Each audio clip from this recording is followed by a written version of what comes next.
All right, now we're live. Apparently, I had to update my browser or whatever it was. But yeah, live. And why is my thing doing this? Oh man, I just gotta just stop being a lazy ass and go get myself a new laptop. At some point, I'm gonna have to do that. I won't be feeling like it. It's just like when I bought this iPhone. I didn't feel like getting that either. I kept beating around the bush and not doing it because I didn't feel like going to T-Mobile and then waiting for them to transfer everything and all of that. But here we are. Now I'm going to wait for us to resume the conversation that we were trying to have before we were rudely interrupted by technical difficulties. Guess who's back? Back again. Birchell's fighting. Tell a friend. Guess who's back? Guess who's back? Guess who's back? We had some slight technical difficulties. I think that was as a result of me failing to update my browser. I always ignore those update prompts. I'm old. I don't feel like it. But, you know, I should probably do that. All right, what's goody? JD, what's goody? Jonathan Lamborina. But yeah, man, Sean Porter, Terrence Crawford, $2 million, lots of confusion. Bruce Trampler, he says they never actually sent Sean Porter an offer. They didn't actually draw up a term sheet or a contract, anything like that, and send it to him. They didn't actually do that. But at the same time, all of this is by way of Sean Porter's own comments. Sean Porter is the one who's saying that he's rejecting $2 million. That came from him. He said it's an insult. That's what he said. So we're going to open up the discussion of the panel, and we're going to talk about it, goddammit. Danilo was good. Emma was good. That was a long time ago, Danilo. Like, I understand that he's been knocked out before. I get it. But that was years ago, bro. That was a lot has happened since then, you know? So we'll see, man. We'll see. It's a great fight. And you know what? If Oscar could win that fight, that'd be a big scalp for him. Because a lot of people don't think he's going to win that fight. I don't think he's going to win that fight. But let's see. I mean, Bruce Trent, you know, he worked for Top Rank, and he said he can only speak for Top Rank when he says that an offer didn't actually go out to Sean. That's what he's saying. So, you know, unless I know better than him, I'm going to have to take it at face value that that's what he's saying. They didn't send Sean an offer. But Sean is the one saying, yo, I ain't taking that fight for no $2 million. That's what I'm saying, JD. Like, I'm not going off of him getting knocked out early in his career because Mickey Roman could punch. And Mickey Roman was hitting him with shots. And he took those shots and he still beat the shit out of Mickey Roman. So I'm not hearing all of that, because he got knocked out a million years ago. Like, I'm not hearing that. But we're gonna open up the conversation to the panel. We're gonna get a panel going. And we're gonna talk about it, man.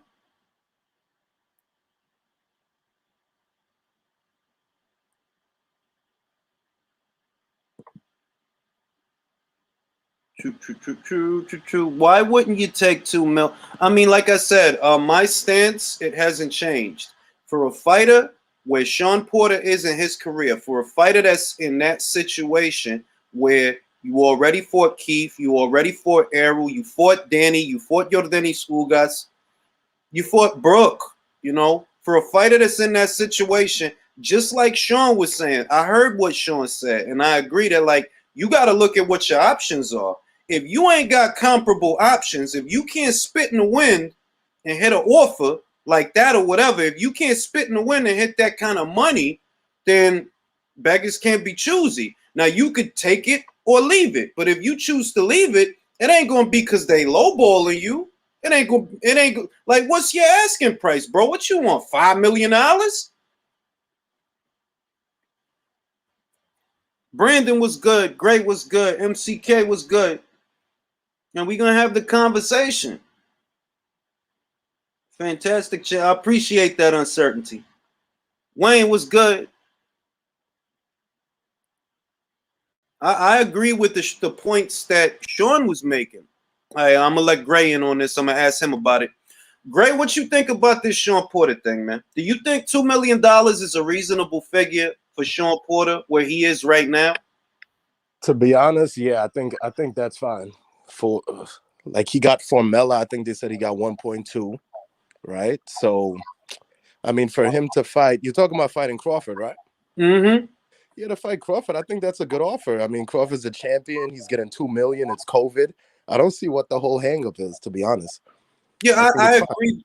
I agree because if you think about it, right? If he don't take that, like let's just say hypothetically, the bread is on the table, right? That things go back to normal enough to where the bread is on the table. They offering you 2 mil, a pay per view upside for a title fight, right? If he don't take that offer, where does he go?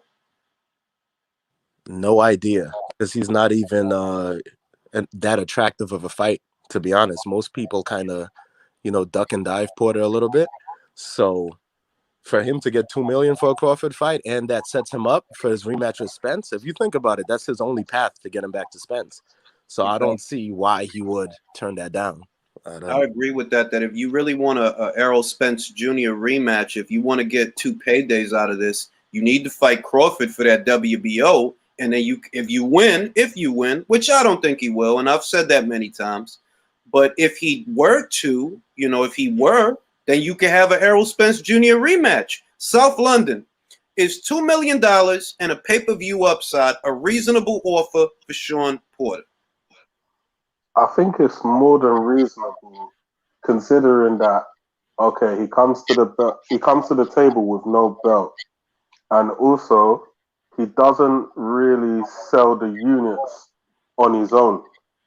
So I don't think he can fight like a nobody and then do pay per view, or fight a nobody and be the headliner and get a sizable crowd. So I just don't think he's bringing. The only thing he's bringing to the table is the fact that he's fought a lot of decent guys, but that's it. Agreed. And so, I mean, 2 million plus pay per view upside is more than enough, especially in this climate. So anything other than that, I just think he's pricing himself out. All right, now I'm gonna ask Small Heath the question. Small Heath brand, Small Heath, bro. Do you think that $2 million and a pay-per-view upside is a reasonable offer for Sean Porter? Yeah, it's not too bad. It's got the 30% uptake on it. So I start off 2 mil. So he's got about another 999 grand. It's like 3 mil. They're gonna take taxes off. What you gotta think of? They're gonna take taxes off as well. They're gonna take his training fees. They're gonna take sparring fees. A lot of money to take off, but Sean's sort of pimping with a lot of stuff he's doing with the PBC. He's doing his live commentaries. We all watch it, so I sort of agree with London, bro. He's gonna get that money, so I think it's a reasonable offer. It's a bit less than he should get, but it's still for the Bud fight. I don't know, bro. It's a hard one. It's a hard one. I guess the reason that I'm so adamant that I personally think that it's a sensible offer is remember what Sean is saying. Sean is saying that he commands an audience. Sean is saying that he thinks the pay-per-view would do good business. And if you really feel that way, then you're not going to be stuck on the 2 mil. You're not going to be stuck on that. Like if it's me, for example, and I'm saying that I believe that the event will do good business, then I'm not going to be stuck on $2 million because what I figure is there's going to be more than $2 million in the pot because the pay per view will have an upside. But you can't say that, oh, well, I think I command a big audience and I think it's going to do good business, and then you stuck on $2 million. You can't have it both ways. If you think it's going to do good business, never mind the $2 million, because not for nothing, before with pay per views in the previous eras of boxing, the guarantees were low, but the upsides were big. You'd have pay-per-views that, the guarantee to the fighters is not that big, but overall the pay-per-view brings in a lot of money, so there's still more money being made. You can't say I think it's going to do well and then you stuck on the base pay. If you stuck on the base pay, it's because you don't think it's going to do well. Now I'm going to take the question over to Big K.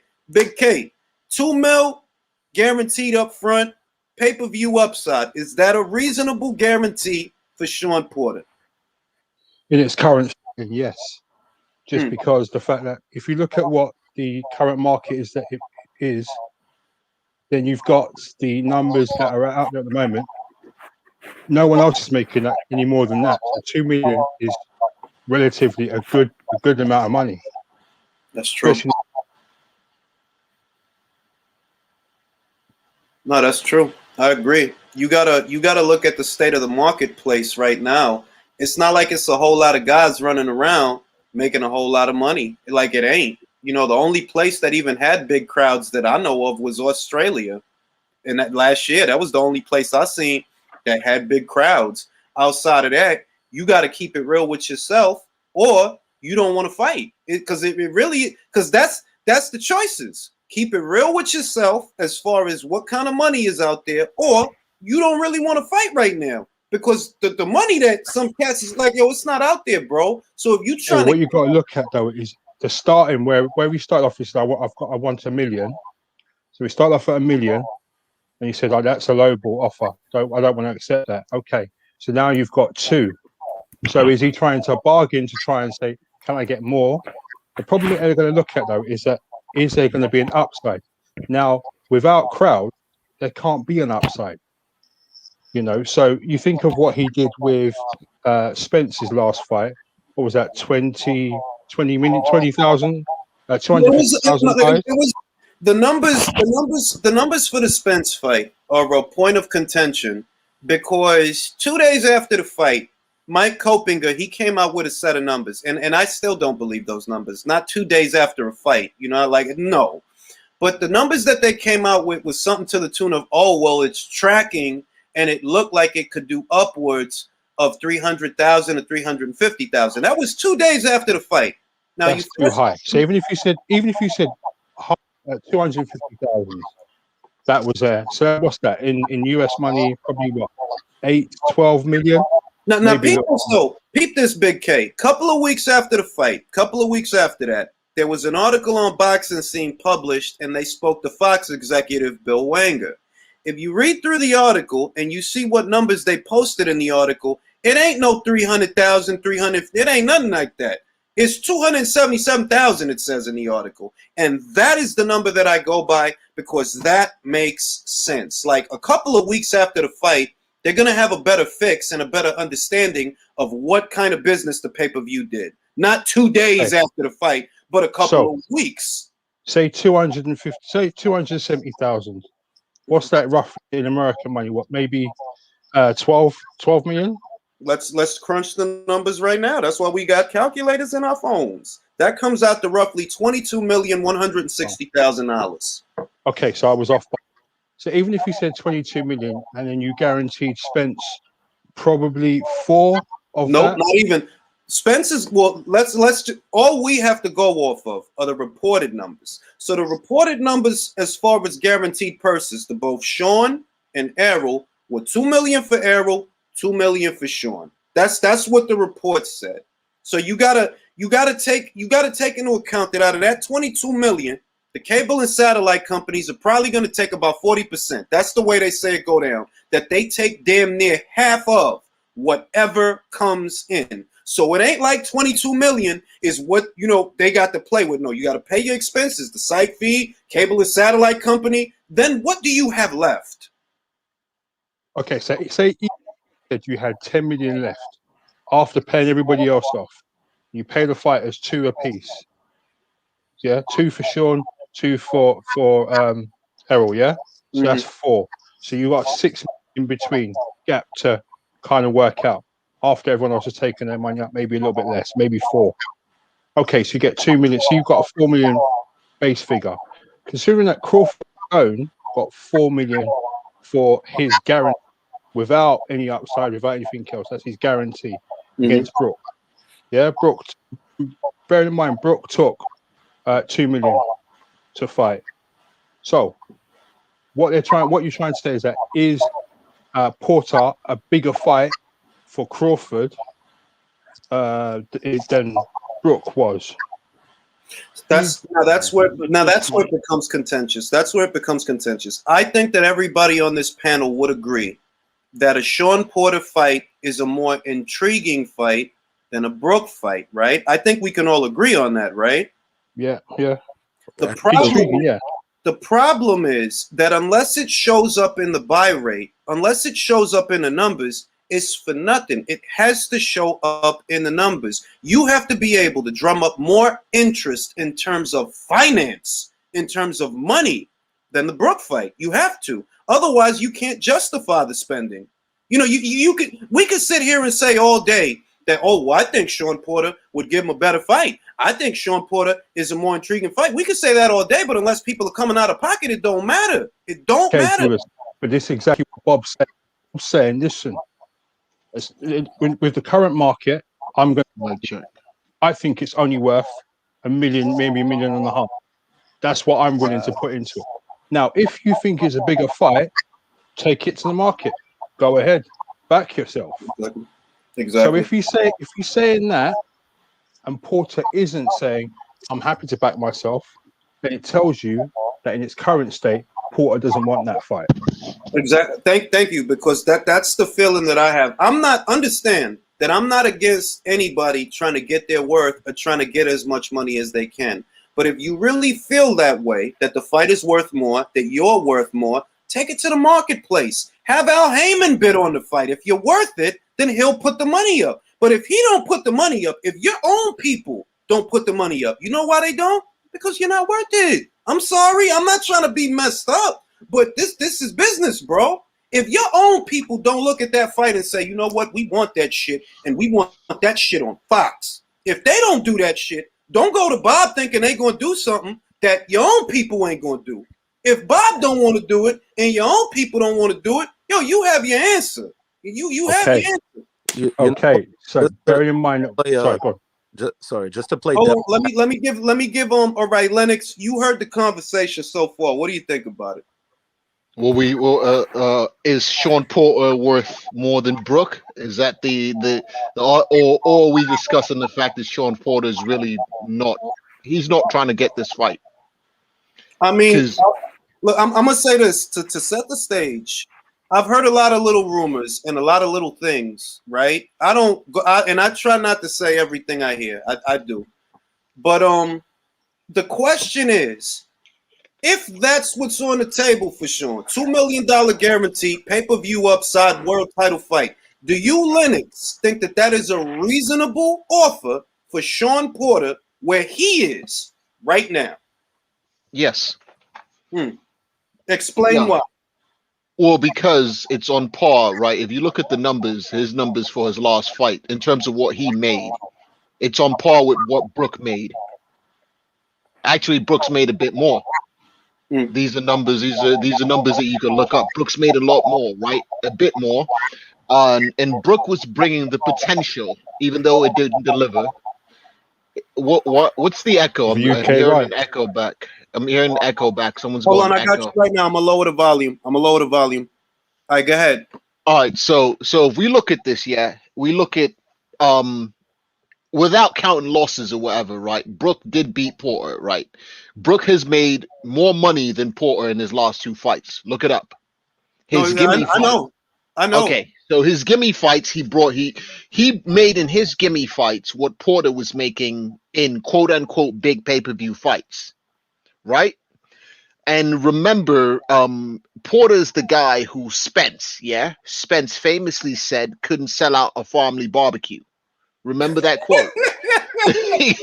Remember, man's not taking the piss. Yeah, this is an actual but he quote. did say that. He did say Okay, that. all right. No, I'm just, you know what I mean. You know, I'm a pragmatic man, so I'm just trying to, you know what I mean, lay the facts out. Yeah.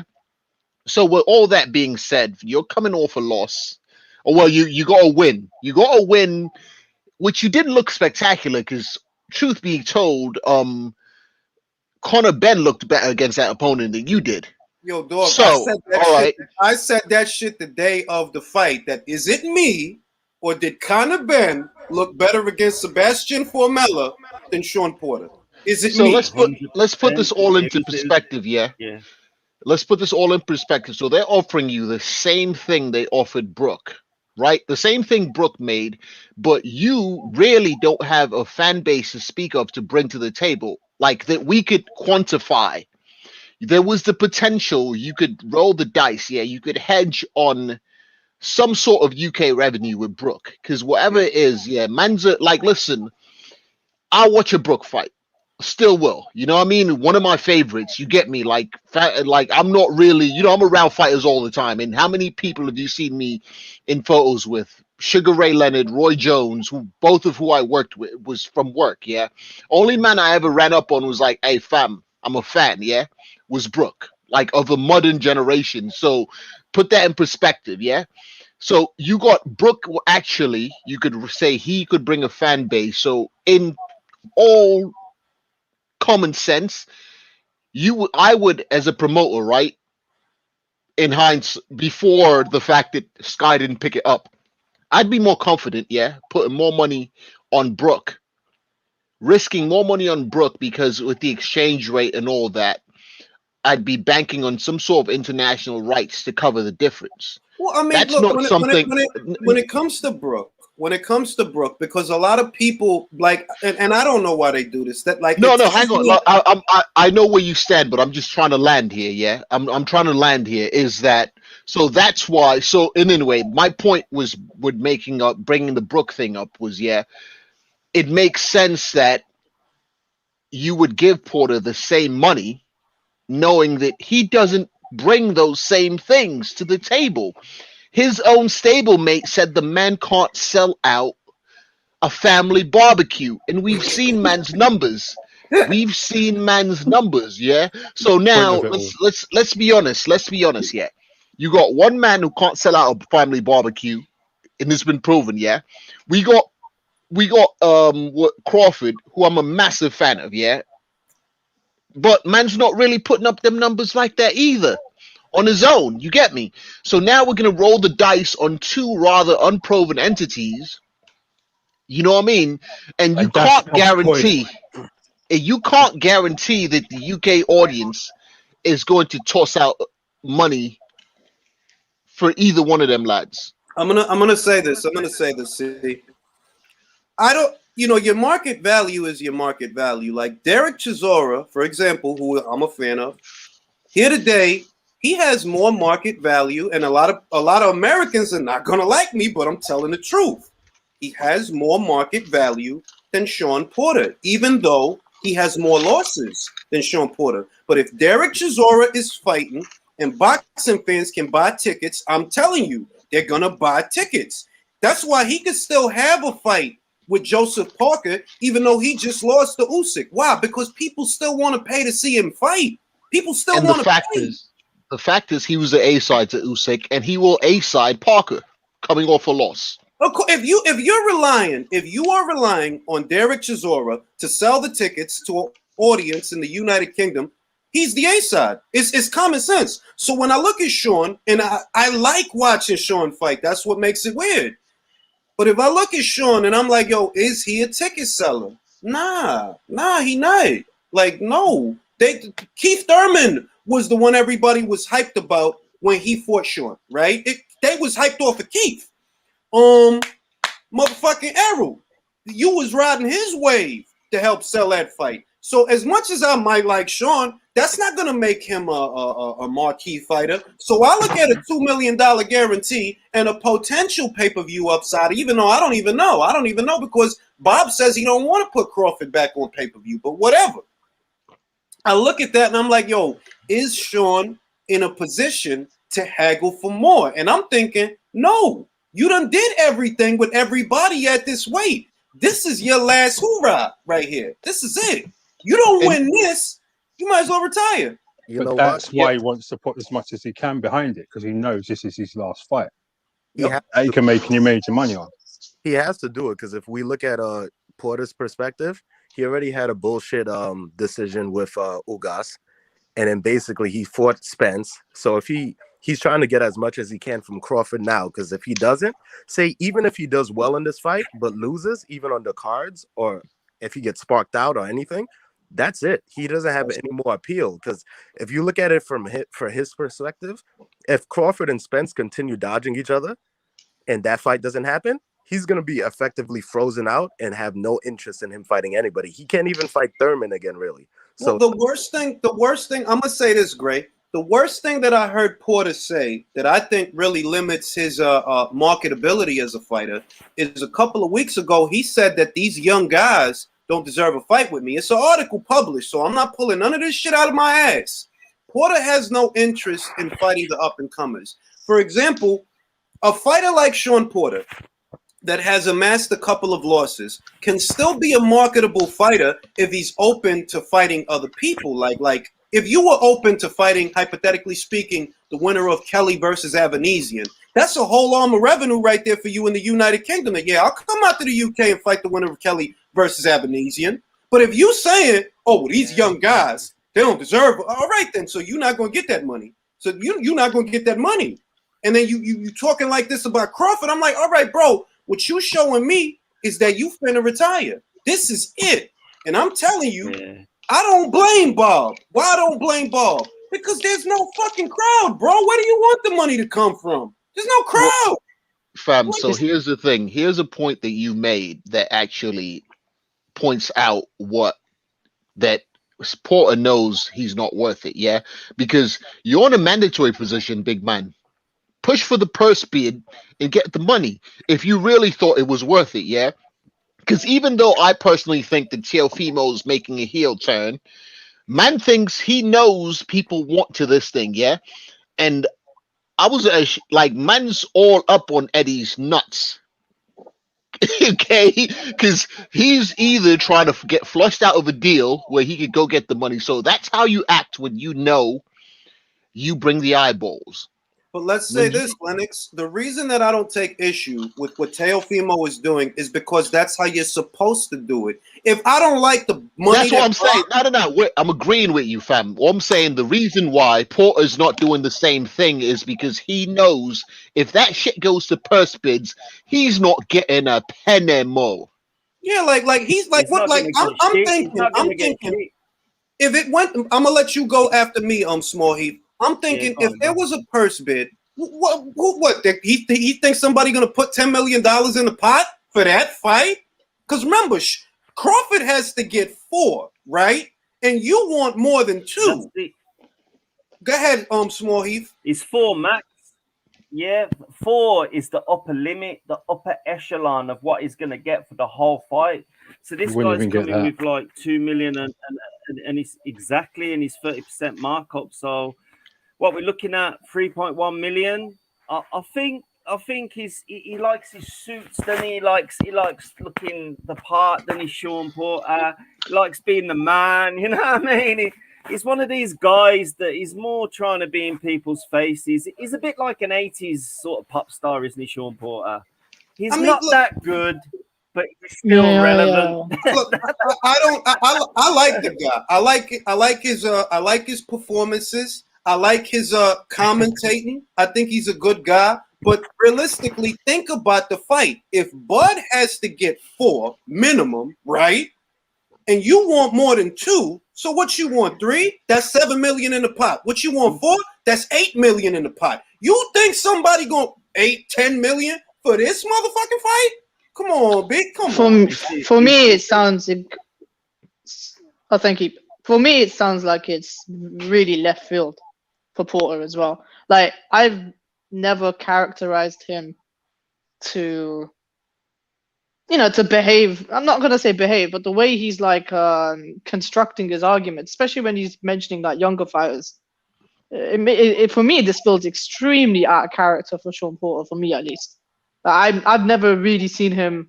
Never really seen him behave like this when it comes to money and negotiations, which suggests to me that this is just the last throes of a fighter who might be 1 foot out the door in retirement anyway. That's what I think. I mean, he made a valid point. It's quite out of character for him.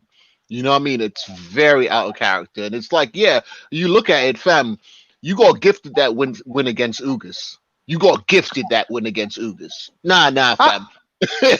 Nah, I mean, let's be honest. Aside from Al Heyman, like I want to know like who's like advising him in terms of making these decisions and bringing out these opinions in public and stuff. Because for me, I don't mind it when a fighter wants to demand X by the amount of money, because it ain't got nothing to do with me. I'm not the one who is in that position to negotiate for a purse. But doing it during a pandemic, when let's say this, yeah, the pro boxers who have put themselves out fighting behind closed doors, whether they have an audience or a pay-per-view audience or not, they're the ones that benefit them the most from. They're the ones that benefit the absolute most from fighting in the pros anyway. You may get a reduced amount of income like everyone else, who is struggling. You may get a reduced income compared to when you had a live gate, but Put it this way, bro. Put it this way. I guess the reason that Porter is comfortable doing what he's doing is because he's leveraging his own schedule against himself. I don't really think he looks at it that way, but that's what he's doing. Because in essence, what he's saying is either I get this or I don't fight. Because I'm thinking, if you don't fight Crawford, right, who are you going to fight in the next 12 months? I know you don't think you're gonna get. I know you don't think you're gonna get multi-million-dollar paydays fighting more Sebastian Formellas, right? So essentially, what he's doing is the same thing you see a lot of guys on that side of the street do. Either I'm gonna get it, or I just ain't gonna fight. Because I'm thinking, if you turn down Crawford, who are you gonna fight? He's definitely not. He's definitely not going to fight in the UK. I mean, the PBC operation in the UK has gone and pretty much died after, Yeah. When was the last big PBC event in London? It was Groves. No, not Groves. Sorry, it was Eubank Junior. Eubank Junior DeGale. At half capacity in the whole gym. Jay, look at it from before. He's already said that he's happy to miss this whole year out. Yeah. If he doesn't get this fight, he said that. Yeah. So he's, like you said, just leveraging. My one question that I have against all of this is every single fighter that has to fight Crawford chooses either to go with a really crazy number. Keith Thurman wants 10 million. Daniel Garcia is mandatory. And remember before that, you remember what his dad was saying? Well, let's fight. As soon as it comes to mandatory, we don't need Crawford. We don't need to fight him. So because everybody forgot that. Everybody, all this energy. I'm glad that you brought that up, because when Danny was in the same exact position that Sean was in now, we did not see this energy that, Crawford got to fight Danny. No, we didn't see that. Crawford wanted Danny. They got in contact with Danny, and what do you want to worry about people? His own father's on camera. What you worry about PBC fighting for? Fight your man. Like, what the fuck is wrong with you, bro? Y'all was talking shit about this man when he was at 140. Y'all was talking wild shit about this man. What Garcia was saying beforehand. Garcia was talking a hell of shit before. He was talking a hell and no the nonsense. And then as soon as it came to the point, mandatory spot, like he is now, Porter could go purse bids. Yeah. If he backs himself, he could do that. He's not going to. He doesn't. Look, he knows. Al is not gonna put. If Bud has to get 4, and you want more than 2, that means you must want Al Heyman to put 7-8 million down. That's the only way it's gonna happen. And you motherfucking Al doesn't put any money down. Al doesn't put any money down. Yeah, these men are funny. Yeah, he wants Toprak to finance everything. You know what? You know what's amazing is when it comes to Terence Crawford, these men start talking like they're AJ opponents. You know what though? I think Porter has to do this. To be honest, I think he's smart. I think he has to do this because I don't see his style, the styles clash between him and Crawford. I don't see him going to decision with Crawford. I think he'll get hurt. Yeah. Bro, Greg, I'm telling you right now, and I said this shit before the pandemic. I've been said this shit. Crawford will be the first guy that stops Sean Porter. I already see. I see how it would happen. That don't mean it's gonna be an easy fight. That don't mean that just mean that when this fight is over, Sean Porter will have suffered his first knockout loss. That's what I see happening, and I think that's a big part of why he's playing this the way that he's playing it. They're like, you know that there ain't no other side to this fight, bro. You know it in your heart There ain't no other side to this fight. And This is I it. think he's gonna get hurt bad too. I think it would be bad. So Yeah, nah, that man's career will be over. I'm sorry, Yeah, I there's agree. just no way. His career, he's angling for as many millions of quids as he can get. Yeah, because at the end of this fight, it's a wrap. Yeah, like, cause he's not the sort of person that's gonna stick around and get fed to the youngins. No. He's already told you that. He's already Mhm. told you that, fam. Yeah.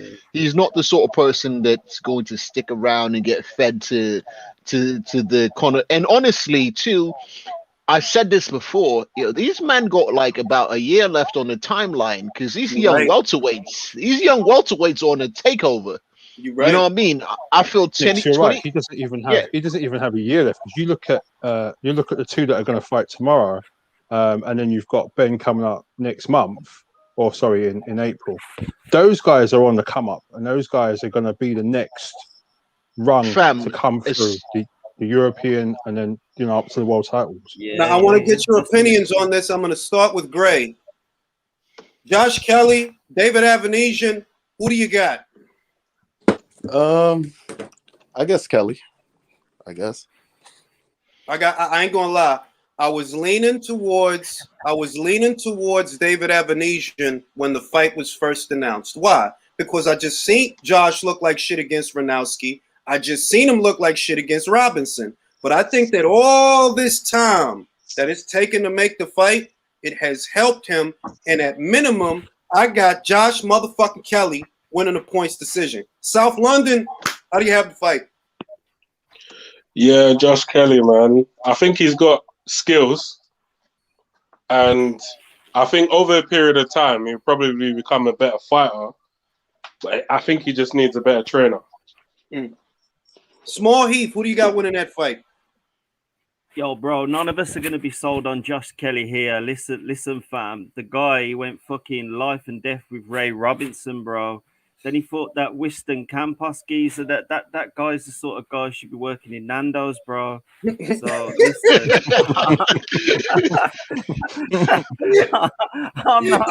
I'm not rocking with Josh Kelly at all, bro. This is Mexican Birmingham connection, hoping that your man Kelly gets knocked the fuck out, man. Don't like him at all, bro. Look, I gotta say, I give, and then I'm gonna pass it to Saqib. I'm gonna say this, and I'm gonna pass it to Saqib. I give Sorry. Kelly a pass. I give Kelly a pass for Ray Robinson because Robinson made Mean Machine look like shit, and Mean Machine is a two-time Olympian, but he made him look like shit. The problem with Robinson is he can make a guy look bad because he fight negative. He'll go out there, circle around the ring, won't throw no punches, just shoot the jab, and just keep doing that shit and make it a frustrating, boring-looking fucking fight with Robinson. Yeah. Now, I don't give Josh a pass for Ranowski. I can't give you a pass for that. Saqib, who do you got winning the fight?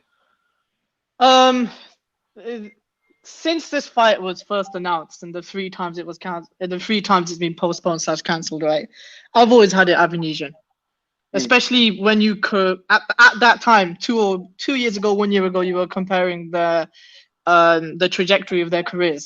You know, Avanesian coming off a loss and then winning the European title in incredibly hostile territory. You know, doing what you did in that first fight against I can't pronounce the name, Laraja. And then did the same thing in the first round in their second fight. And I saw the weigh-in today, and I kind of noticed. Okay, it's been 2 years since I've last seen Kelly on the weigh-in because I don't really watch his weigh-ins, and he looked in shape that I've never seen him in before.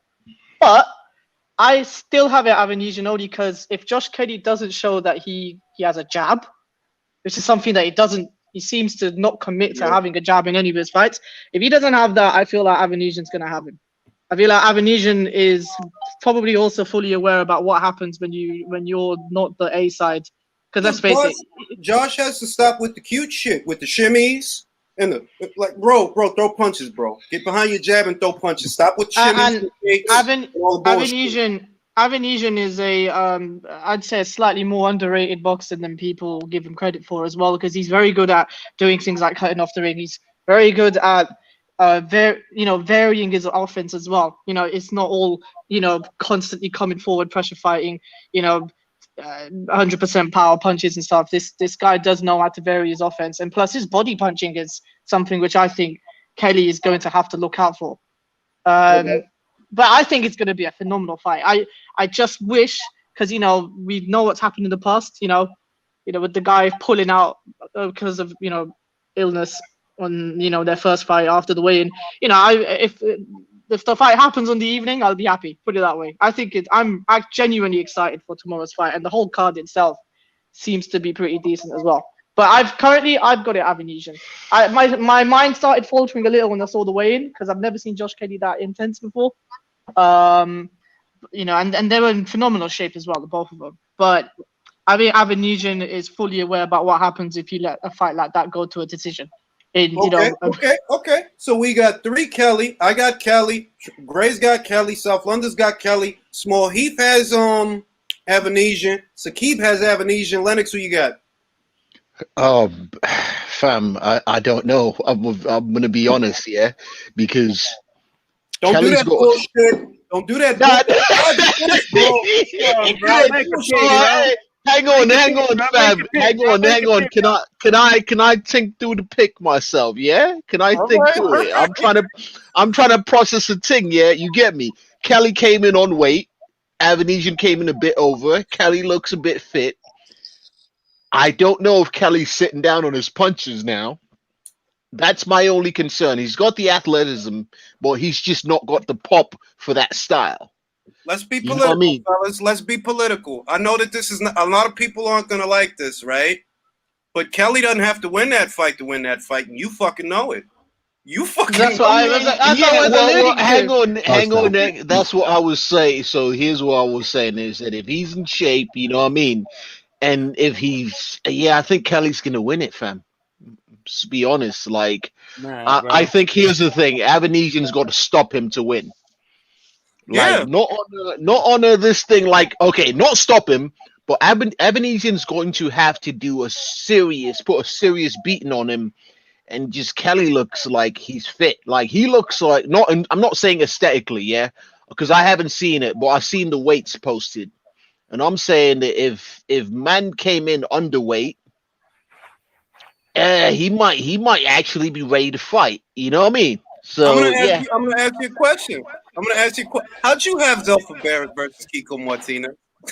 How'd you have? How'd you have it? Barrett by you know I had it. You know how I had it, fam. Yeah. So is that a rhetorical question? It wasn't a wide card, yeah. It wasn't a wide card. Yeah, it was a close fight, and I edged Barrett just because Kiko was leading with his face a bit too much. I'll say this. I'm gonna say this, right? I honest to God, and I'm not being nice. I'm not being generous. I could have saw a draw, but I did not see 7-5 Zelfa Barrett. Like I didn't, not even 7-5, bro. Not even said like, no, you didn't win, but you didn't lose. That's how I saw it. He took a lot of hard shots. A lot of left hooks. You moved around that ring a lot because he keep pushing your ass around and you ain't doing a whole lot. All right. So I kind of saw a draw. That being said, in reference to last week, this week got Josh Kelly, right? Josh don't have to win that fight to win that fight. He don't have to. Yeah, he Land does. a couple of jabs, if he develops one. Land a couple of jabs. Well, that's the thing. He's okay. So here's the difference. Yeah, Zalfa was throwing a lot of hooks, but when he landed a hook, there was something on it. Zalfa's got legit power. I'm not sure what Kiko's forehead is made of, but the difference is I don't really see that same level of power from Josh Kelly. Me neither. He moves around too much. He don't sit on his punches. He moves around too much. But Baron, it's been a long time since we've seen him in the ring as well. I mean, probably the same for Avanesian. They've had a similar amount of time away from the ring, but so here's another thing. Yeah, Adam Booth doesn't take a fight that what I mean. He's pulled out of this fight once when he didn't think Josh was ready. So another thing, and my thing with coaches. I think whatever it is, Adam Booth is quite secure in letting this man go in there, and Adam Booth is letting this happen now because he knows Kelly's gonna win. You get me? Like he's not a person that's going to take this fight because remember, them man had a pullout already, Yeah. and that was an Adam Booth pullout when he didn't think. You know what I mean? And you think about Adam Booth going back to him and David Hay and that. You know what I mean? So yeah. But you're making my point though, that the conservative prediction, if you're gonna go conservative, if you're just saying what's likelier to happen than not, what's likelier to happen, the likeliest outcome is Kelly on points. That's the likeliest outcome. Absolutely. David has to stop him and beat him with a chair and then shoot him in order to win that fight. He has to nail him to the canvas, basically. Yeah, bro. And without any assistance from the referee, like there was in the friggin' Warrington fight, man. Right. Now, Big K, I want to get your thoughts before we move on to Josh Warrington because I want to talk about Josh. Big K, how do you have that fight? I think Kelly early. Kelly within 5. You think he's gonna stop him? Within 5, yeah. Come on, bro. I respect your opinion, but I'd like to know what makes you think it'll be done early. Like I'm genuinely curious. Like I think we're underestimating how quick, how strong he can be if he does put his hands together. And I think it's going to be because he is quick and he can evade shots.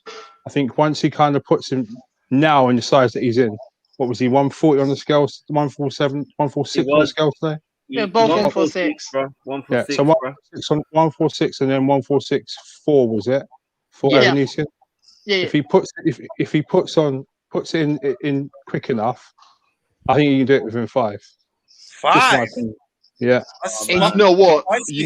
That 146 versus 146.6 or 7. That's what I was like. Well, one of these men was really getting down to really single digits, low single digit body fat, and that's hard graft. So that tells me it's not like when the man exactly on weight. That 0.6 tells me one person's a bit more fit. Yeah, and that's what I mean. It's just I just think it's because what we're looking at is a Ray Robinson fight, and that's the biggest one that we can all go back to and go, that was a really shit performance. I can't even hold that against him because Ray Robinson's one of them lads. Yeah, he's a good fighter, exactly. But most people are just going to look at that one, forgetting the last fight before. I think it's going to be a surprise. I think he will just literally match him within there, and just go. This is just it's game time. I think there's one thing that Josh Kelly has that will be to his advantage as well, is he's slightly older now. Like he's not old. Like Avanesian's coming into the prime of his career, but Kelly is now what, 26? Yep. Yeah. He's 24 when the fight was first filled out as on well. the table. You can see his bodies. No, and he looks like Tom Cruise. He doesn't look like Tom Cruise. He looks like Tom Cruise. Like Tom Booze. He looks like Tom Booze. Josh Kelly's all it's like that. It's like that, bro. Do you remember the drunken boxer? What was the name of the drunken boxer? Emmanuel Augustus. Josh Kelly is Emmanuel Augustus without any power, bro. No. He's Emmanuel. Wait. He's Emmanuel Augustus at an AA meeting. He's Emmanuel Augustus at an AA meeting. Well, there you go. The only thing I can say is that this is a genuine. I'd say this is a genuine 50-50, and picking either guy is not beyond it's not beyond the realms of possibility that either of these guys can do it. So it's a good matchup, like a hard, good matchup, which I'm hoping culminates into a good fight tomorrow. I'm hoping culminates into a Conor Ben fight. That's what I'm hoping.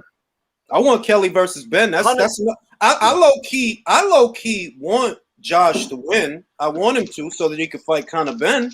But at the same time, if I ask myself, okay, if I had to put money down on one of these guys for the likelier outcome than not, the likeliest outcome is Josh Kelly points. To be honest, the fight. I'm sorry, go on, Alex. No. I was about to say. I'll let you go because I'm gonna pivot, so I'll let you go. Sorry, man. I was gonna say, I know that I can't. I know we can't really put too much trust into the British Border Boxing Control's level of let's just say, not ended up in controversies in every single card that they seem to have commissioned in the last few months. But I don't know if they may do an about face this weekend and be like, oh, scorecards are a bit dicey. Let's make ourselves look pretty good. Yeah. We've been waiting for them to do an about face for how many times, bro? Nah, fam, hang on. Nah, I gotta defend my people, because you know what? Why? It's because the British have this sense of, hang on, a sense of fair play that when it happens there, it gets blown out of proportion. Because how many times do you see cards like that in Germany or the US? No, wait Fam, a minute. If we're gonna if we're gonna have that conversation, I was one of the first ones saying, don't start talking to me about the British Boxing Board of Control when fucking Rolly Romero didn't win that fight. He didn't win that fight. All right, yeah, fam. Let's be honest. Don't get mad, because listen, that could have gone any way. Okay, if they gave it to Barrett on a split decision, no one's having an argument. You get me? So it's I really don't think the winner of this thing. But when you change who the winner was, that's not a fight where we could go, this guy didn't clearly win the fight, or this guy clearly lost the fight, or whatever. That was close. They were wide cards, but come on, let's not poo-poo the entire this thing when you know what I mean? When Rolly Romero is undefeated, fam. When Rolly Romero is undefeated, that happened in America. So look, we agree on one thing. Bad decisions happen, but where we differ is the victor. I don't think that Zelfa really won. You see that he might have. Hang on. All I'm saying, all I'm saying is, don't get on a high horse and don't get fucking self-righteous. When Rolly Romero, he didn't win that fight. I've been hearing about the Rodriguez fight, that fight with what's his face, and Rodriguez should have won that fight. All right. Before that, if we go before that. They had Deontay Wilder up in the Gerald Washington fight. Explain it to me. How? How'd they have him up? That's all. No, that's all I'm saying is let's not poo-poo the BBBOC. At least, you know what I mean. Let's calm down. I know we're talking about British cards, but let's calm down. But what I was gonna say is, the fight I'm excited about is the what's his name, the Ryan Charlton. I think yes. I think Marku. Yeah, I think Charlton's going to spark Marku. All right, let's make a bet. Let's make a bet. I got $10 on Marku. Really? Huh? I got $10 on Marku just because his face looks like a balled up fist. All right, I got 10 on Charlton. 10 on Marku. I'm not a betting man, so I'm just gonna sit on the fence here. Just because that guy's face has a lot of corners on it. His face has a lot of corners. Hard face, that guy. Lennox, did you see the disparity in weight though? Charlton's 143 pounds, and I think Marku made the limit. Marku's a big kid, man. Yeah. Kid. Stocky, well, not big, but stocky. Yeah. I just don't see the skill. I don't see the skill and the composure in him. I see a man who's sort of like Alan Babbage. I see the Alan Babbage thing, but it's not heavyweight and it's not as impressive. And you're a weight class where proper skills pay the bills. I think you're right. You're right about that. Like you could get away. I mean, look at Wilder. He got away with it for a while. Hey, fam. Why hasn't anyone called out that man on the nonsense? I want all the top guys. Fam, you walked away from 100 million. Shut the fuck up. You ducked all the top guys. Shut the fuck up. You know why, and you're not gonna say it, but I will. I think by now a part of all of us feels sorry for him. Be honest. I feel sorry for him, and I don't like him as a human being, and I don't like him. But watching him, I feel sorry for him. Like, yeah, bro. I got a pillow for him, bro. This is for Deontay, bro. This is for Deontay, bro. If you don't see me going off like when I was going off in 2018 and 2019, it's because now I genuinely pity him. Like, yeah, I feel bad for him, bro. That dude's brain is broken. Fury broke his brain, bro. Is it all his fault? He was offered £100 million to fight. You know what I mean? So he was given a massive paycheck, bro. He could have come to the O2. Me and Lennox and South Listen. London could have been there. We could have been The way watching I that know his fight. You know brain what I is mean? Boy, The way I know his brain is 02's only up broken, the road, man.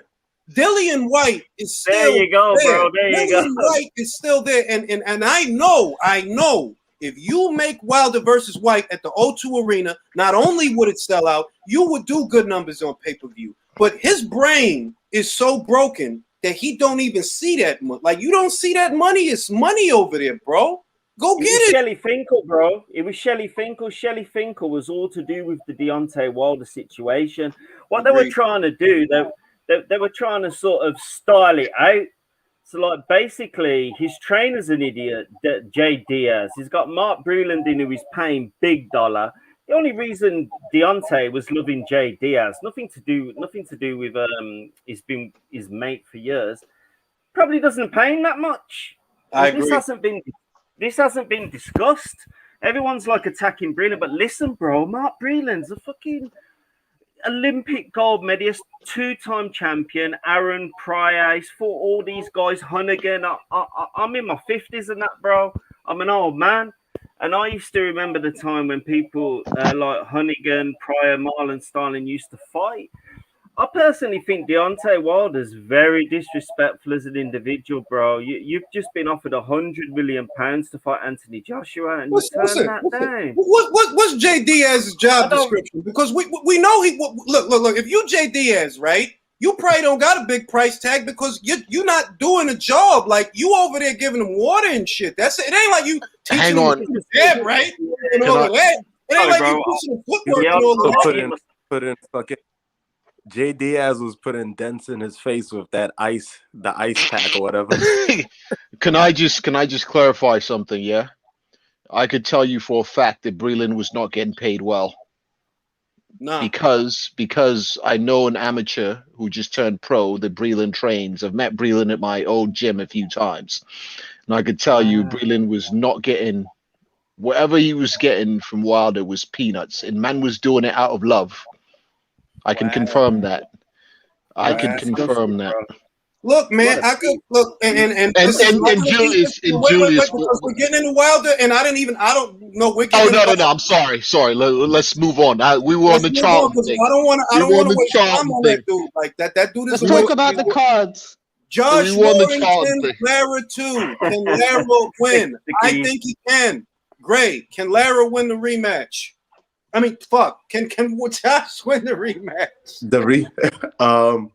It's an immediate rematch. Yep. Oh God. I think he could win. I think Josh could win, but I just don't like inactivity.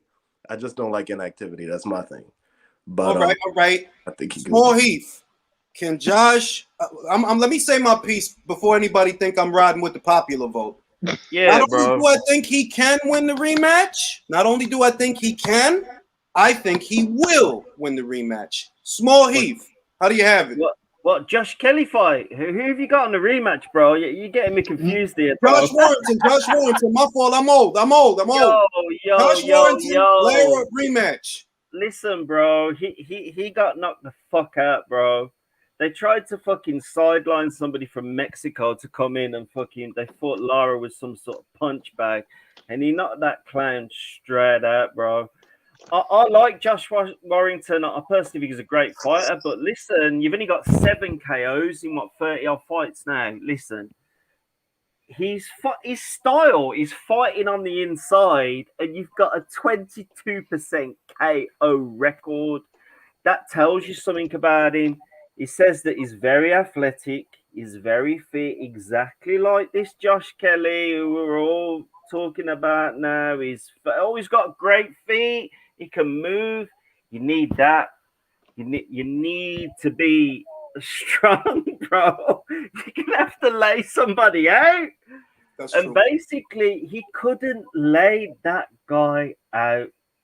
And I won a lot of money on the Lara fight. I think I won about 600 quid. I was probably one of the only few people who said that Lara would win that fight.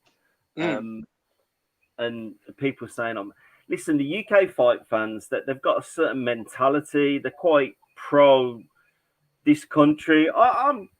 I am pro this country, but I'm not an I'm a realist. I'm a realist, bro. I'm not. There's too many chumps around for my liking. They all need a bit of a slap. Look, I'm gonna look. But let me just before I pass it to Big K, let me say why I think Josh Warrington wins the rematch. I think the inactivity hurt him.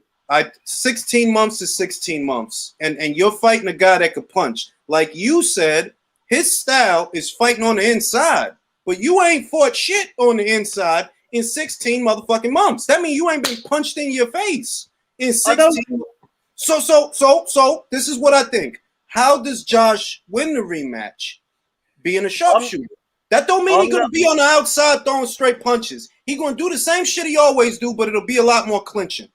That's let's have this other conversation. Why are people saying that he deserves to win that? Why should Josh win? Why should AJ win the rematch against Ruiz? It's all virtual signaling.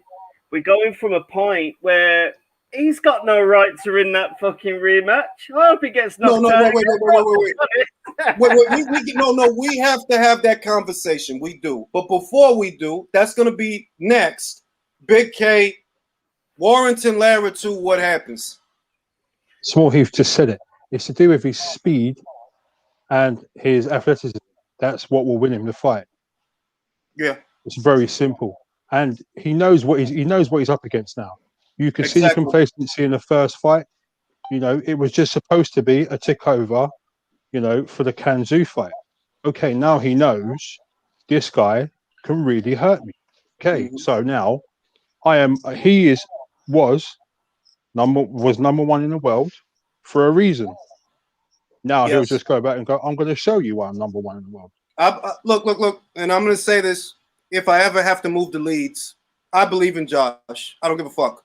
I don't give no fucks. And I believe in Dillian. I don't give a fuck. No fucks. I believe in Dillian. South London, does Josh Warrington win the rematch? Yeah. All he has to do is outbox him for me. I mean, if he gets into that gun match, forget about it. The same thing's going to happen again. But, you know, if he boxes clever, clinches, as you say, maybe work up his body, you know, he can get the victory, in my opinion. Sakib, Josh Warrington, Lara 2, who's got your money?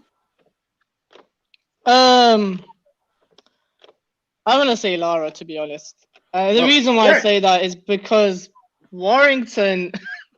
Why are you reacting like that for, man? For me, Warrington. I don't recall the last time Warrington was an outboxer. Like Warrington's whole MO, and I don't want to call it a gimmick because it's not a gimmick. It's his style of fighting. His style of fighting was, you know, utter intensity, overwhelm your opponents, even if you didn't have the punching power to seal the deal, so to speak. And like. That matchroom matchmaker must be sweating bullets now because he somehow managed to pick out Emmanuel Navarrete's sparring partner of all people to fight Josh Warrington. And if Emmanuel Navarrete had issues with this guy, like the minute they mentioned that in the first fight's commentary, I was like, uh-oh. Literally, my first reaction was, uh-oh. Like that was literally you're giving Lara a lot of credit for what was the element of surprise. He surprised Josh. Josh thought he could look past the guy, he could go in there and fight his regular old fucking fight, and Lara showed him, no, you fucking can't. But what's the adjustment? Don't put 3 and 4 punches together, shoot 2, tie him up, let get broken up, shoot 2, tie him up because Josh has the edge in speed. He's fast and don't try and emulate the other guy's style. And my brother, who was watching it, used to be an amateur boxer himself. First thing he said, why is Warrington fighting like a Mexican for? He's like, why is he going toe to toe with him? And the thing is like you could see as early as the first round, as early as like the first minute of the first round, that you could tell that okay, this guy's heavy-handed. He may not know, he may not, you know, he may have flat feet, he may not be able to cut off the ring. You know, he may look like a novice. Like he looked like a complete novice in the first half minute of the first round. Like that's what. And you're right about the element of surprise, but I just think I just think as much as Warrington can, use this time to first of all recover, because we know the extent of his injuries, and he'll be remembering those injuries in that rematch. Perforated eardrum and a fractured jaw and an injured shoulder. Mashed up, bro. He got mashed up, bro. He got knocked. Let me finish.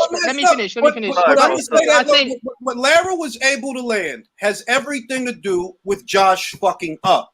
You're fucking up, bro. You being cavalier. You're fucking up. Because you can't have the element. Wait a minute. Lara wasn't going out there and throwing a whole bunch of punches. He was catching his dude between the punches. Why? Because you keep standing in front of him. So you can watch back that fight and you can see that, Lara's not that good. You just being dumb with this guy. Like, why you being lazy with this guy? 16 months to do that to you. But the thing is, for me as well, is as much as Warrington can do all that adjusting, like what makes you think that Lara's team and camp, and when you think of the sparring he's getting in with the current WBO featherweight champion, and you think, there's surely something's going to rub off when you spar with a world champion who himself has said. But here's the difference. He's sparring someone who doesn't have that same style. So here's what happened. Warrington went in there thinking it's a takeover fight. You can't have the mentality. Every fight is a fight. I understand this because man's gone to white-collar gyms and, you're thinking you can have a bit of tech sparring and you go in there and this man starts swinging and you're like, oh, fam, I'm in a fight now. Mm-hmm. If you're not mentally prepared to go in there and know, all right, take over or not, it's guns blazing.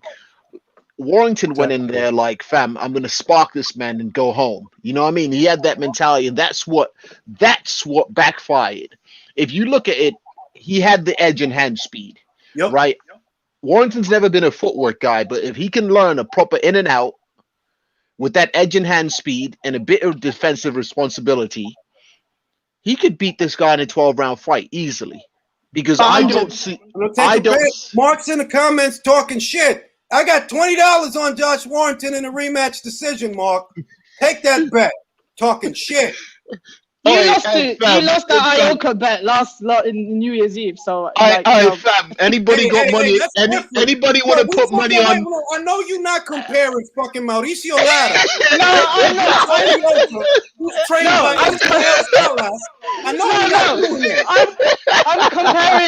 I'm comparing your record with bets, mate. Julius. Hey. I was motherfucking right. I don't know which one of you motherfuckers chose motherfucking Patrick Teixeira over this kid Frank Caballo. I got that motherfucker right. So fuck you, Shaquille. Fuck you. Mark, I got $20 on Josh Warrington on points. Hey, listen, man's got a new motorcycle to pay for, so if anyone's got money on Brazil, I'm taking action. Brazil's best bet to win that fight, and I don't think that's gonna happen.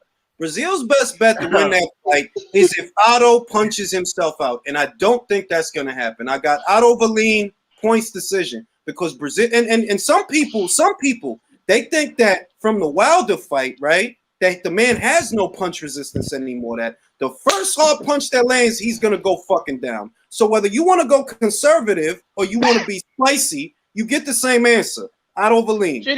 Julius. I don't think Brazil will ever be the same. He got knocked into the fucking Loki weight with that. Yeah, like if you want to be conservative, spicy, it's Valine on point. That's the conservative prediction is Otto Valine.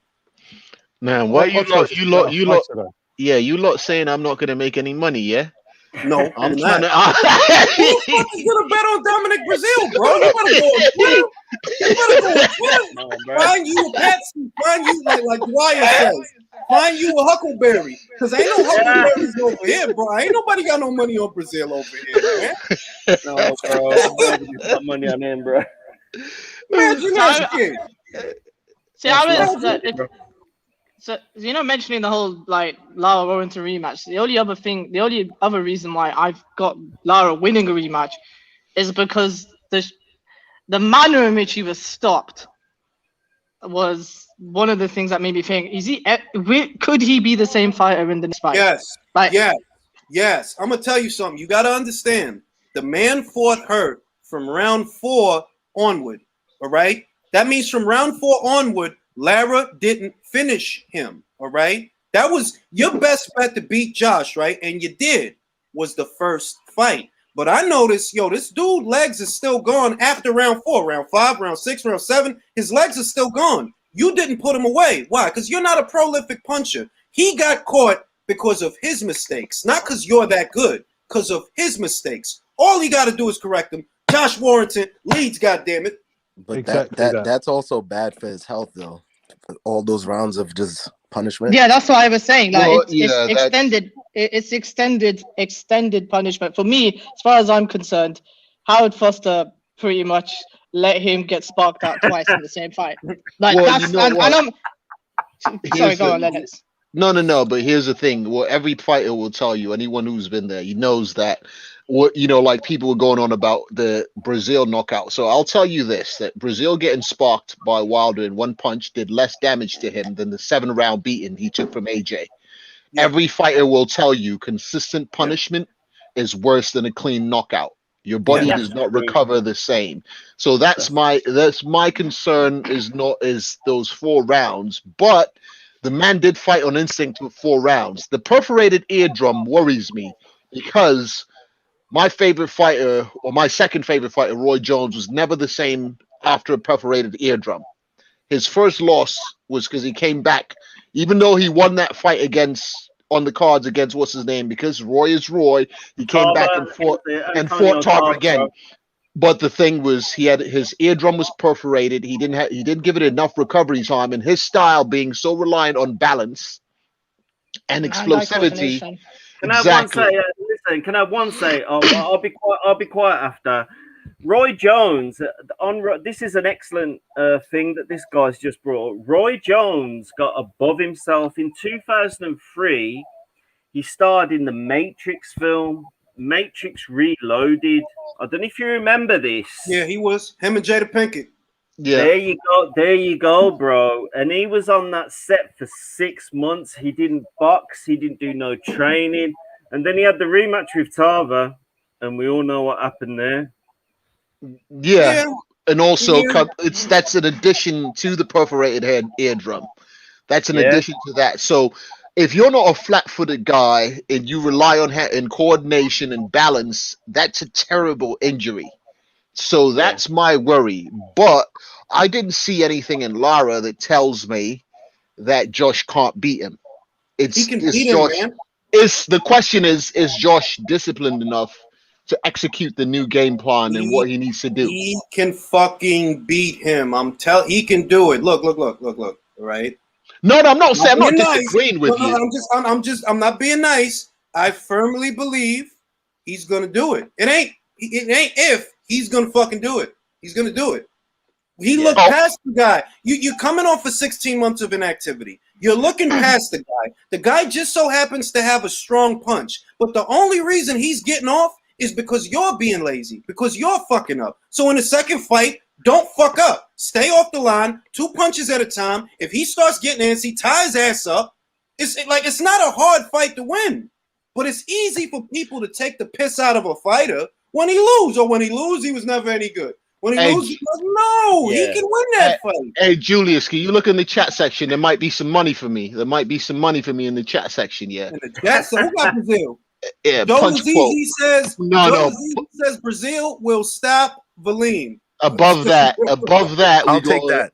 I'll take that. A punch quote. The man punch quote has got a line too. So shit. Yo, fam, that's not on, look, bro? man. Oscar Valdez has a better chance of beating Miguel Burchell. As far as I'm concerned, Oscar Valdez has a better chance of beating Burchell, which I don't think he will, by the way. He has a better chance of beating Burchell than Brazil has of beating Valine. I don't see it, bro. Unless a different Dominic Brazil shows up, I don't see it, bro. I got Burchell over Valdez, round 10 KO, bro. Yeah, that's how I have it. Oscar's a brave guy, big cojones on that kid, but this is the wrong motherfucking fight for him. And everybody that keeps talking about, Burchell is chinny. Remember, he got knocked out how many fucking years ago? Since then, he fought Vargas 2 times, Takeshi Miura, Mickey Roman. Jason Sosa. If the dude couldn't take a punch, we'd have found out by now. All right. Yes. So I don't see Oscar. Oscar got dropped by Adam Lopez, and not for nothing. Yeah. And I said it. They stopped that fight too early. They could have let it go on. Adam had more in the tank. They could have let it go on. I'm not going to complain, but it looked like what it looked like. It is what Battle it is. He's been a champ Josh now. Warrington win the rematch. Go on, bro. Say that one more time. Josh Warrington, Lara, the rematch. Who wins? Phew. Honestly, I had Laura losing that fight until the knockdown. So, but it was, oh my God. It's one of those things where I told my brother that Laura hit too hard. But it really seemed like maybe Laura couldn't find, I guess he couldn't find a better way to come in and get his work off without getting hit with that uppercut. So honestly, I think I'll just pick Laura. Safe bet. You Could you hear me? All right, we motherfuckers. can hear you, bro. We can hear you, bro. All right, motherfuckers. With Lara's motherfuckers. All right. That's all right. That's more money for me. I picked Josh. But to be honest, upon revision, I don't like the way he got knocked out, man. It looked bad. Yeah, I agree. I agree. I felt what it was. It looks I felt a little prepared for a dogfight. That's all it was. In that first fight, he wasn't prepared for a dogfight. He went in there. Yeah, he was wasn't. a takeover. He don't deserve a rematch. Now he knows what it is about. He don't deserve a rematch. Rematches aren't about whether you deserve it or not. It's about what's in the contract. We have to have that conversation. He's not got to have that conversation. To me, it's as simple as if you sign on the dotted line, you are henceforth on company time. You signed it, bro. If you signed to where Josh gets to activate the rematch clause, hey, it is what it is, bro. If they didn't like it, they shouldn't have signed it. I'm not saying he deserves a rematch. I'm not saying that because there is no deserve. But when do we know? Listen. When do we know we're getting true champs then? Because we're getting man them paying other mans off, and then like fucking people are turning up and they're paying other people off. You don't know if you're getting a true champ. Listen, It wasn't a world title fight though. The rematch clause should be eradicated from boxing. You come back and you fight. If you lose, you fight the first contender in whatever organization you're in, and then you fight for the title again. I want to go around the board with that. Gray, should we do away with rematch clauses altogether in boxing?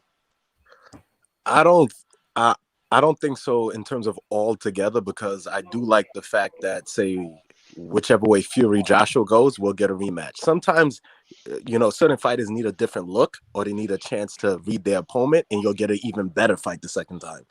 That happens sometimes, but I think with like fights of that magnitude, or say if it's like undisputed or a lot of belts on the line, say Lomachenko and Tio, if the fight is not a clear dominant win, then I think you can have a rematch in there. But in big fights, I like it actually. I'm gonna take it over to Big K. Big K, do you think we should do away with rematch clauses altogether? It all depends on the type of fight it is, whether it's for a title. If it's just for so you take Dylan White's fight against Povetkin.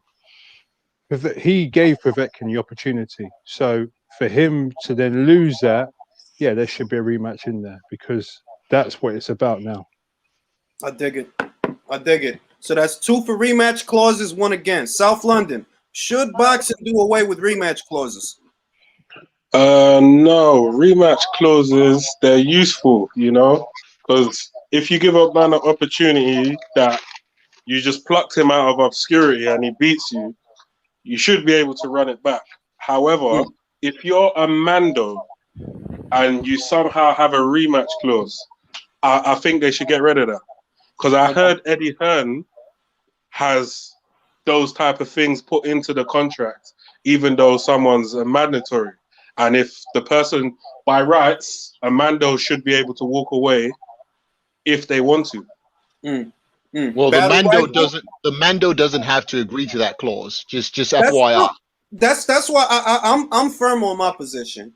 If I put in the contract that you got to wear Converse sneakers to the fight and you signed it, motherfucker, you signed it. All right. If I put that your gloves have to have pink culottes on them, that they got to have pink ruffles at the ends, and you sign that shit, you sign that shit. I can put whatever I want in there. It's up to you to accept it or reject it. And if you accept it, then I'm not gonna play you a violin. Nah. Battle rifle rematch clauses. Should we do away with them? Should we keep them? Keep them. You know, make sure you have a stamp on who's really number one. Everybody has an off night. That's true. Thank you for that battle, because that's true. My guy Josh had a bad night. Everybody want to write him off now. He had a bad night. Motherfucking Saqib, rematch clauses. Should we keep them? Should we abolish them altogether? Would boxing be better without rematch clauses? I mean, when you phrase the question like that, it's on a case-by-case basis. Like in this case, I initially found it a bit weird why a non-title fight has a rematch clause to begin with, but you know, it depends on what went down in there. And also, if someone signed on the dotted line already, sorry. Can we clarify? It's not a rematch clause. He had an option on the fighter, and the fighter has agreed to give Josh a rematch. It was not a rematch clause. Let's clarify. Matchroom had an option to promote his next fight if he won or lost, right? So if you're on an option and they say we're exercising the option, so Lara can choose to fight Josh or not. So in this case, it's not a rematch clause being pulled in. Just to get some clarity, not to make sure the argument's going straight. Now wait a minute. Everybody wants to be. Hey, wait a minute. Everybody wants to be Sally Struthers now. All the fucking children. At worst, this is another payday for Lara. At worst, that he goes in there and smokes Josh again like a pack of cools. It's another payday for Lara. So I was gonna say as well, like, thank you for clarifying first, Lennox. I did actually read that, but for some reason it flew out of my head. But I will say that I think some rematches create good rubber matches, for example. You know, if on the one hand, for example, it gives us a compelling rematch for boxing fans to talk about and think about, then I'm all for it anyway. Because look, the fact that we're talking about this rematch in the first place shows that there is some burgeoning interest, right? Plus, you know, if Lara's getting a one-fight Matchroom, you know, promotional benefit out of this as well, it only benefits him as well anyway. But on top of that, I think if there's think about how much exposure Lara is now getting as a result of this. And a second fight, it only gets him more exposure, because before that, nobody knew the man. So it's beneficial in either event. Like, well, let's say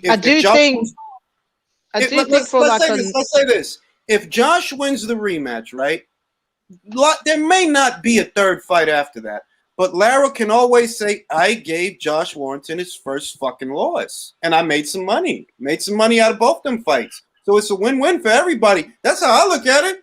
Lara wasn't going to make that money fighting them guys down there south of the border. He wasn't going to make that money, but he's making money now, right?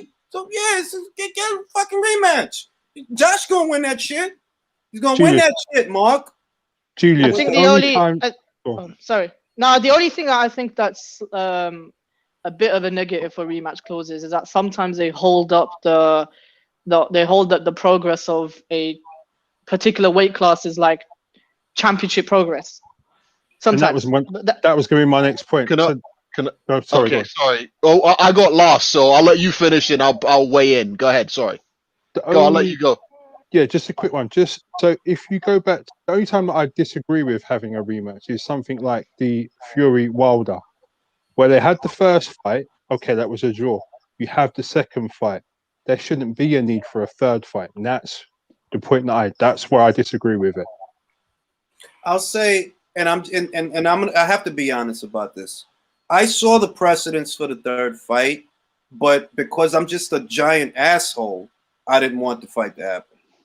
Bro, you didn't win. The first fight was not a draw. You fucking lost. That's how I saw it. You fucking lost, bro. Fury beat you. You knocked him down 2 rounds. Congratulations. 2 rounds in the bag for you. Every other round, he beat you. We don't need to see a third fight. As far as I'm concerned, he beat you 2 times. I mean, and if that makes me an asshole, I'll be an asshole. But I didn't see a reason. So That's the point, Chris. You said you saw a precedence. What was the precedence? The precedence was if you endorse the draw, right? If you endorse it like, oh, you know, the first fight was a draw, they got to break the tie because first. If you endorse the draw, then I see the precedence because well, he didn't lose his belt as a result of the first fight, right? No, he didn't. I get it, but I'm being anecdotal in saying that I feel Fury won. I know that I'm getting away from the facts. That I'm just giving you my opinion. That's my opinion. And my opinion is no better or no worse than anyone else's. So I see the precedence for the third fight. I see it. It's just that anecdotally, I didn't want to see a third fight. And I'm glad it didn't happen. Glad that shit is over with. So the Fury can hurry up and lose to Femi. All right. Can I get big up Hakeem in the chat, yeah? All right. So see, on the rematch thing, I think if a champion or number one rematches are in the contract is what you agree to, is what you negotiate, i.e. Lomachenko versus Tio. It's in the contract, is what you negotiate, yeah? And also, I will say that as my favorite boxer always said, a man's got to beat me twice for me to believe him. Sugar Ray Leonard said, a man's got to beat me twice for me to believe him. So if you're a champion, the number one, yeah, you might have an off night. Like, it could be, if it's the closest thing, it's in the contract. Like, I'm not going to cry someone a river because you saw it. You get me? Like, man will try to wiggle out of it. Fam, you signed the contract that said X, Y, Z. And people go on about not liking rematches like every fight's got a rematch clause. No, they're ample fights where you wanted a rematch. Right, i.e., again, I'll use the most current example, the Teofimo Lopez's thing, where them man them want the rematch now, but they never put it in the contract. It's not there. So if you're giving a man an opportunity, Dillian White Povetkin, but Dillian had a mandatory spot, fought this man as a voluntary. Obviously, he's going to have that in the contract. So the fighter, the opponent, you're faced with the option of, do you want to fight this man? If you want to fight this man, you could beat him, be great, and you get another chance to beat him and be great again. At worst, you get two paydays, but at the end of the day, it's on that first contract that you signed. So I can't have man them crying about rematch clauses, rematch clause that. And obviously, with champions, it's a standard practice. Listen, yeah, even Bob had him on several fights where it was not of this thing. I'm gonna say this, and I know that somewhere Punch Drunk is somewhere in Bushwick or wherever he lives, because he don't actually live in Bushwick. He's not gonna like this. But I gotta say it. If you're not fighting Devin, and you're not fighting Ryan, go for it, bro.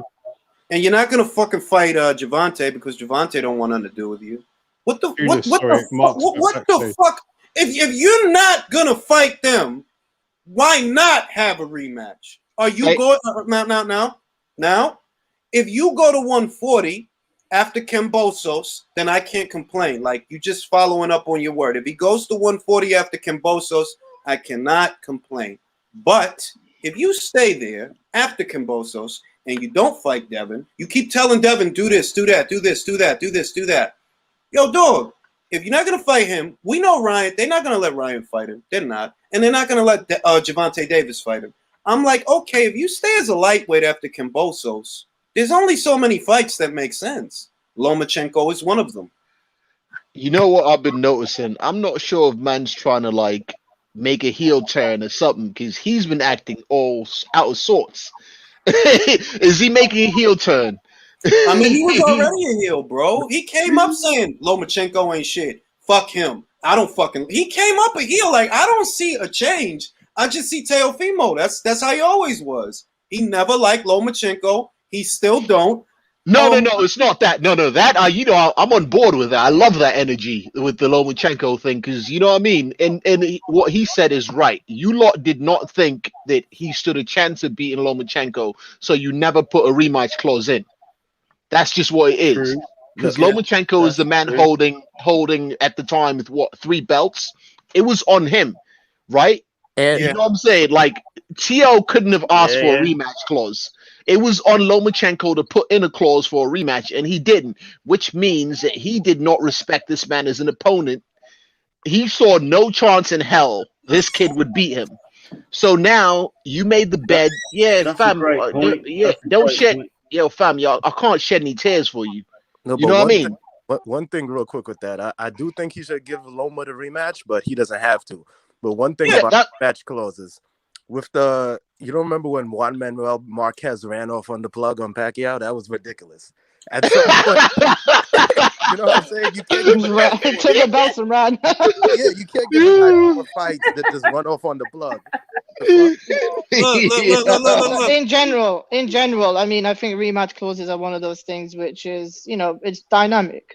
It's on a fight to fight basis, and if some fans don't like that, then but unfortunately, boxing is just one of those I'm gonna unpredictable change the sports. question, Saqib. I'm gonna start with you.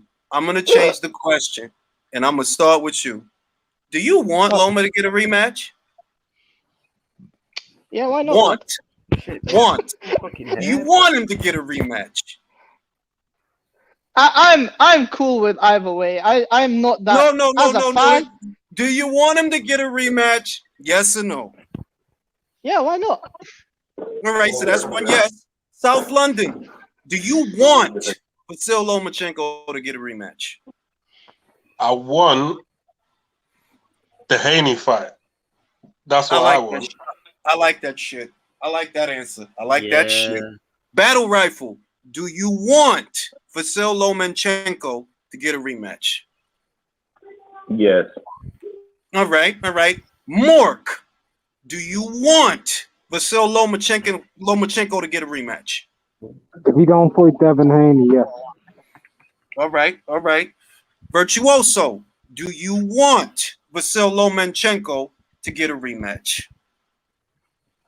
What Mark said. It's a cop out. Don't fucking repeat shit. Do you want him to get the second fight?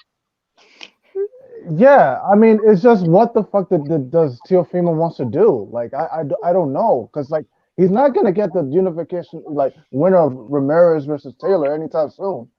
But I do want to see the rematch because like I've said this before, that controversial decisions beget rematches. There are situations that do there's shouldn't deserve a rematch like Wilder Fury. That shit is done. But like this one, like people are still talking about the scorecards. There's still controversy. So yeah, make the fight happen. wait, fam. What? Hang on, hold on. What controversy, fam? You didn't throw a punch for 6 rounds. Don't want Lomachenko to get a rematch. Don't want Lomachenko to get a rematch. That's what he's telling you. I don't want. Yeah. Well, hang on. Let me hang on. Can I have the floor for a second? Yeah.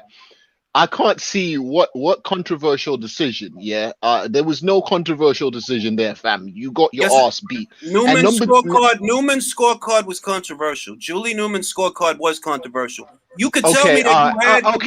All right. I'll agree with you. You could tell hey, me. Julius. Hang on. Let's have it out. Let's have it out, Julius. No, goddamn it! You could tell me you had Lopez winning the fight. What you cannot tell me is that you had Lomachenko only winning 1 round. Nah, that's not what I'm saying. Let's have this out. We gonna sort this out because you like argue with me even when we agree. What the fuck is going on with that? Like that's not what I was saying. Okay, it's not what I'm saying. All right, outside of the one scorecard, fam, you didn't toss a punch for 6 rounds. But with that, I'll leave all that alone. I'll say why I'm not even on the rematch thing because the way you handled the loss. You basically proved Teofimo right that you were just a big massive diva, and fuck it, fam, go fight Devin Haney. All right, now I'm gonna and say also, this. Let me add to your point. I'm gonna throw it back to you. I'm gonna add to your point. Throw it back to you. Rounds against Teo. The reason I don't care, and yes, Lomachenko is a fucking diva, right? Yes, he is, and Teofimo ain't. No, I'm not saying that. I'm not attacking you. I'm not attacking you. My point is, I can't. It's like the Daniel Kinahan shit. I don't care if he's a criminal. Why? Don King was a criminal.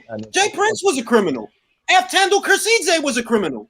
And I don't care, right? So when I look at this, when I look at Loma, yeah, Loma's a diva. Yeah, so's Teofimo. What's your point? And back to you, Lennox. it's to be spiteful of him, man. Yeah, It's like, I'm just just saying. say you don't like him. No. You calm down. That's not You it. don't deserve it. That's No, I fine. said the You way know, he handled the but loss, Maybe it was a 2020 thing. All them excuses and all the sing song at the end was like, nah. And it's also like, yeah, you really treated this kid like he was nothing. Like, fam, if you had any respect for him as an opponent, he's coming to the fight with a look, belt. I'll admit this. You I'll admit didn't this. you didn't put It the Yeah, was I all clause in. agree, bro. You didn't put the 100%. clause in. So yeah. And also additionally, yeah, you not fighting Devin Haney is why the whole undisputed thing's fucked up.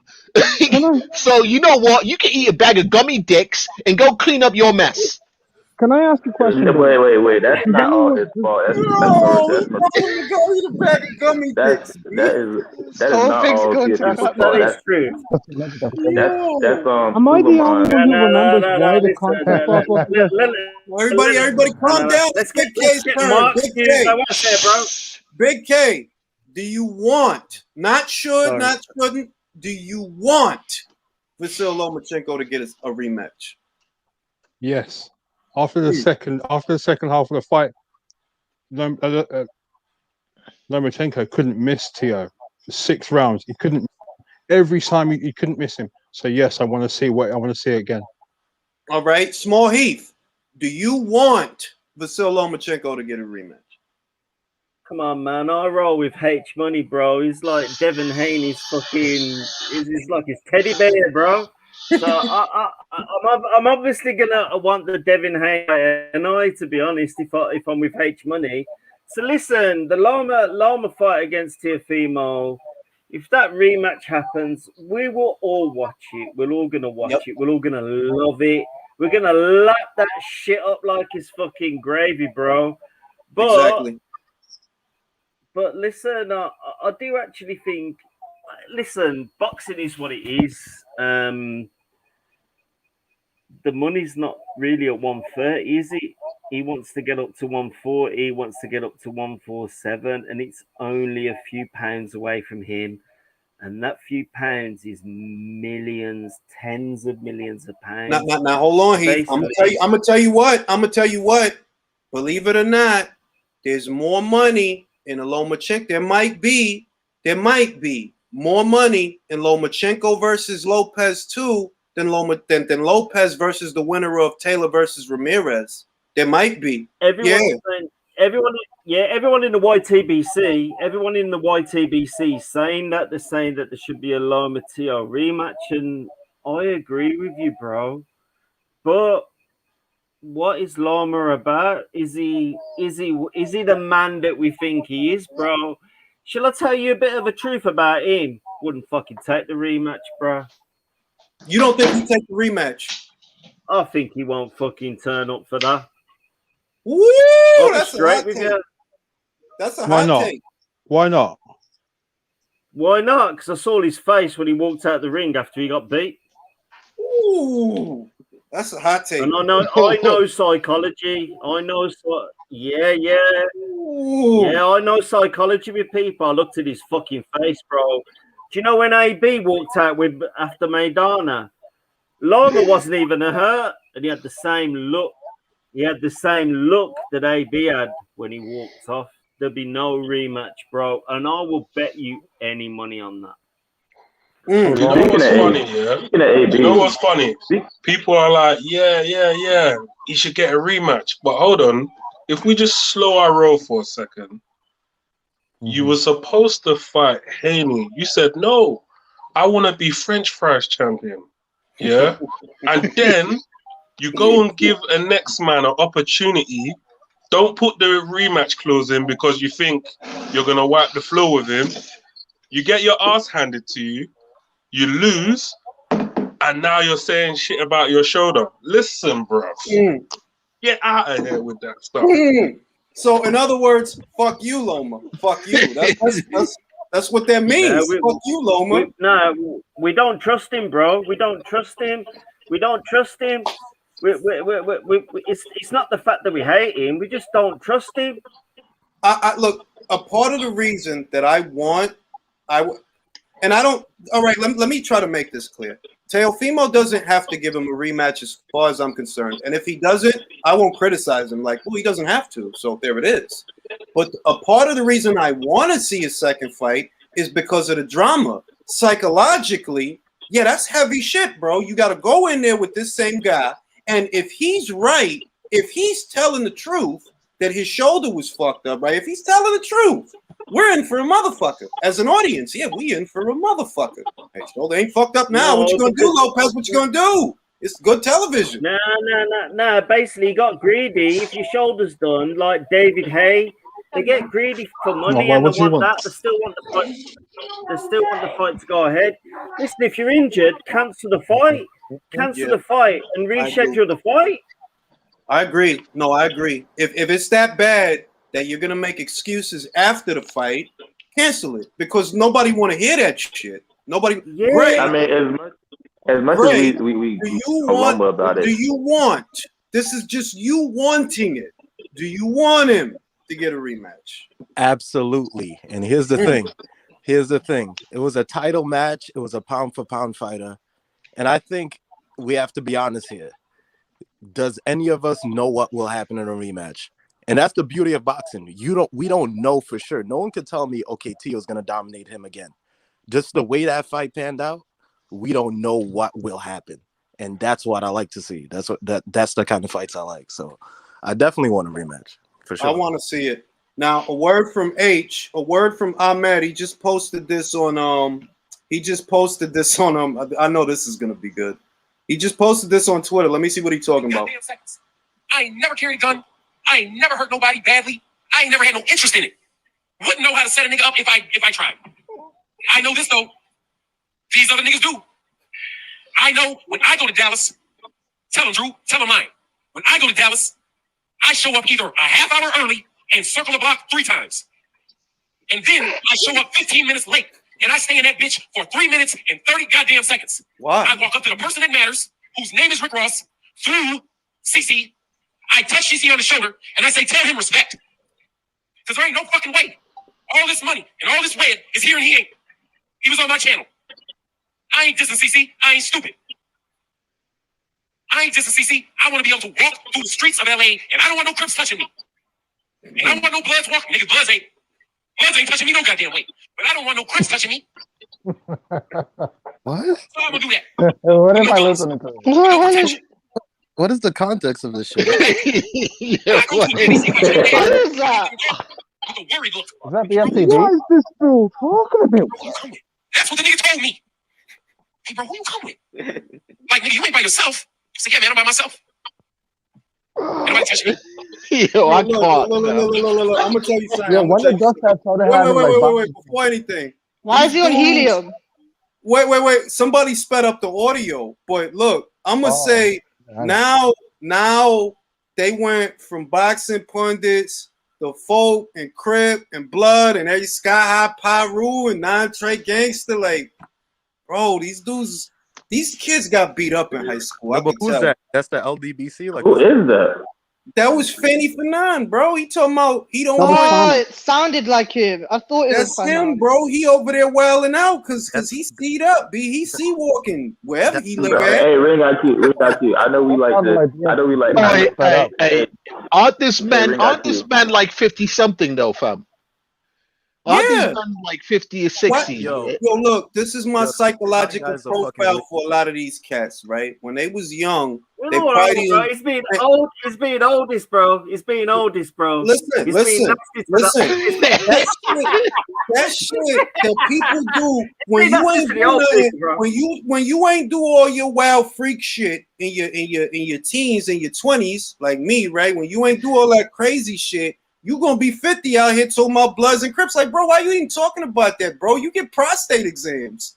You ain't worried about, bro. We're still alive. About that shit. No, hang on. Let me put this in context. Nah, man's not. I wasn't being oldest. I'm just saying, at a certain age, yeah, you're just should be a bit more mature than to be discussing gang shit on the internet. Even if you're about that gang lifestyle, yeah. At a certain age, you should be on some OG thing.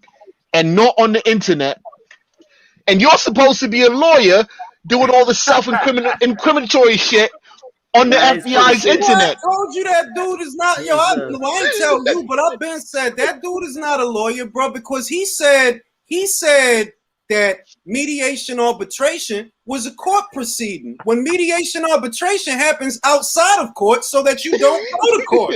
I Like, know. yo, you're That's not no motherfucking lawyer, yeah. bro. That's Like, it. That's you're it. no That's it. motherfucker. Have you guys noticed LDBC is all weirdos? It's like literally Fred, Fanon, all these dudes just look like overcompensating. Like Hey, don't hey, wait, hold up. in high Yo, school. Hold look, up, man. man, I I'm not a gotta They hater. be. don't live the life, bro. I gotta be honest. I'm Hold not up. a hater. Like maybe I am. I don't know. But I see them guys, and I'm like, yo, y'all the dudes. Like, and Lennox is gonna know this because Lennox is in Harlem and he been there for years. These guys remind me of the guys that live on Riverside Drive and don't be on Broadway and shit. And like, Whoa. you on that avenue down there where don't nobody be at. Your mother don't let you come outside and shit. You dribble the ball in front of the building, but they don't let you play with Back New nobody. York. That's them, bro. Like Wait, that's them. ring got Like, you. Ring that got was you. them. Like that. Nah, you live on the block, but you don't got no friends on the block. You just dribble the court in front of the building, and if your mother hear you talking Yo, to Joe, somebody, she's probably gonna come out the window. ¿Con quién tú estás hablando? Like that's y'all, bro. Like that's y'all, bro. Yo, That's y'all, That's bro. what on, Hey, bro. Ring. yeah, you Ring. must have. What's up, bro? like issues for sure. Yeah, it's like they Let have me this say arrested something. development, man. Yeah, sorry, bro. Sorry, bro. Let me say something. Okay, so hey, I gotta play the fence here. I know it's a little. It's kind of the trend here that a lot of people like to talk about the LDBC. Don't get me wrong, it's a lot I don't mess with. But usually when I be on Fanon's channel, he don't act like that. This is something totally different. I did not expect this. Bro, look, He recently just come out of hospital. He went from Johnny Cochran to Johnny Be Good, bro. Like, bro, you a lawyer, you a gangster, you crip, you blood. What it is, bro? What it is? Like, come on, man. Oh, man. Come on. The best thing I've seen This is is- Ishay Smith getting death threats from this one guy who just seems to be obsessing over him on Twitter. Yo, look. I seen that shit, right? I seen the shit when it happened. And I'm like, yo, did you just threaten Ishay Smith's life? And like, really? Over Wilder? But nah, you not Fanon is gonna be repping like MS-13 or something. Yo, you not normal, dude, bro. And I don't give a shit. You not normal, bro. You over here drawing pictures of that guy, bro. And shout out. You know what? I'm a fair person. I like to draw myself. Shout out to that kid's art and all of that. But you weird, bro. Like, how you gonna threaten Ishay Smith over Wilder? Talking about I see you when I see you, and then you post a picture with the Thule. So what you trying to tell Ishay? What you trying to tell him? First of all, fam, all this, this got to be like a 2000s and 90s baby thing, because all this self-incriminating on the internet, all this self-incriminating, fam, the feds is online. You know the feds is online too, yeah? Didn't they threaten Wild Fury's trainer as well? Mate, that guy's got a profile pic of himself with his fucking guns and stuff. Hey, what's his name? Lennox? He's a I piece think of shit, Key man. started that. Fanon's a piece of shit, bro. Fanon's a piece of shit, bro. He is what he is, you know what I mean? Listen. For all my English mates who don't understand this, I learned this the hard way. You know what I mean? You know, back home you could go out with a man and have a straightener, yeah? You don't have this tough talk. So when I first moved here, so hang on. When I first moved here, I had a bit of situation with one of my employees. I was working, it was like 2000 or whatever, right? I was working managing a video. So he rings me at work, yeah? Man's getting a little brazy. So I told her, I was like, fam, next time I see you, I'm mopping the floor with you. Quite simple. So about 15, 20 minutes later, the police shows up at the store. Asked me my name. Anyway, long story short, I found out that was it, making that threat to this man on the phone. He goes on to tell the police that, hey, he boxes. I'm scared for my life. And the NYPD proceeded to inform me that I can't tell a man I put hands on him on the phone. So I don't understand these men making written threats on the internet. No, you know what it is, bro. I'm trying to tell you that man. like this is like some like fantasy island type shit that now that they old and they get in front of somebody and start talking tough shit. Like I could tell, like yo, when they was kids, they didn't get to do no wild shit. They didn't get to have no fights and use no drugs and they wasn't fucking no bitches and they just wasn't doing nothing. So now that they old and shit, they still have that urge inside to do all of that. Whereas if you was bugging out, like if you was outside like everybody else was outside, bro, you talk to me about drinking and all that. Nah, I'm good, bro. I don't want to do. I did all that, bro. Like I don't want to go through that again. Drinking all that Nah, whiskey, bro. like, Listen, bro. There's a lot of people here that don't look it, but I spent 7 years in jail, locked up in prison, bro. A shit. long time, bro, for fraud, Yo, what you for did jail ripping for? people off, bro. Don't give me your internet address, bro. I'm gonna fuck you No, up. but that's how I know that. I'm like, that's how I know that. Like, I be hearing the shit that cats be Don't saying. judge the English. Listen, bro. Don't judge the English. What you just think we look like or how you think we are, bro. I'm probably the biggest piece of shit you could ever meet. But Don't I've tell tried to change. nobody. Don't tell nobody. That's how you had an element of surprise. Like, I don't gotta say shit, man. Yeah, but you All I need know, to change it. all I But you know need is to. is We should these all is try and grown, change our these is lives. We should all adults. try and change our lives and be good, bro. Yeah, these You is gotta adults. try and change your life and be good, bro. These is adults that have a urge to live out fantasies that they had when they was children. They like look at H, look at I've H, never look at been H. there. No, wait. Look at H, look at H. He blood and Crip at the same time. I'm surprised he don't explode. He blood No, and man. at the same No, time. but you know what the Really. funny thing is too? There's another guy that's a cop. There's another guy that was a cop, I heard. And then this dude, The Billy Blanks looking kid, the kid that looked like Billy Blanks. yeah, the Where dude he that, was like, yo, I hope that Sugar Hill car flip over. I'm like, you Billy Blanks ass motherfucker. You cut it out, bro. Cut it out. It ain't that deep. Wilder lost You the fight. see, for me, like when you were mentioning earlier that you felt sorry for Wilder. I mean, I do have a tiny bit of sympathy. I have more sympathy for his fans because, it's almost on the level of idolatry. Like when that idol got broken down and didn't emerge again. Judging by who is doing that in the background. Sorry. I don't hear nothing. Let me see. Let me turn it down.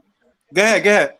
Sorry, man. Yeah, but when someone's like, so some of these guys, when their idol is being completely like demolished and hasn't been rebuilt again, i.e., I've lost a fight and I've not had a fight ever since.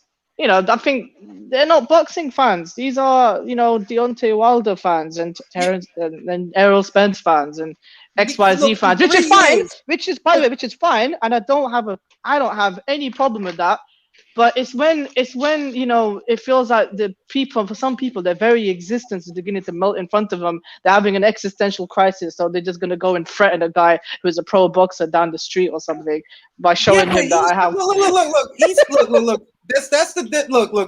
He said that right on Twitter, right, and that's cool. But he's saying that knowing that Ishe probably like 500 miles away. So of course you're gonna say that. If I, in my infinite wisdom and resources, sent Ishe a plane ticket and I sent him a plane ticket, I bet you my bottom dollar the kid won't go. You ain't trying to do nothing to no Ishe Smith, bro. You know that. You know that, bro. You went bust a grape in a fruit fight. You know this. That's the internet generation, bro. Like I look at a lot of the kids now, and I'm like, yo, they weird to me. Like I didn't used to do shit like that. They're all mad. They're basically mad. They're in there like I'm in my 50s. I am.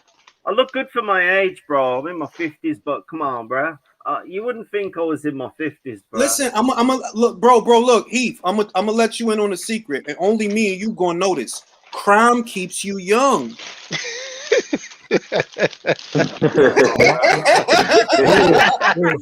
The more crimes you commit, the younger you gonna look. Nah, it's not a good thing. I'm 60, bro.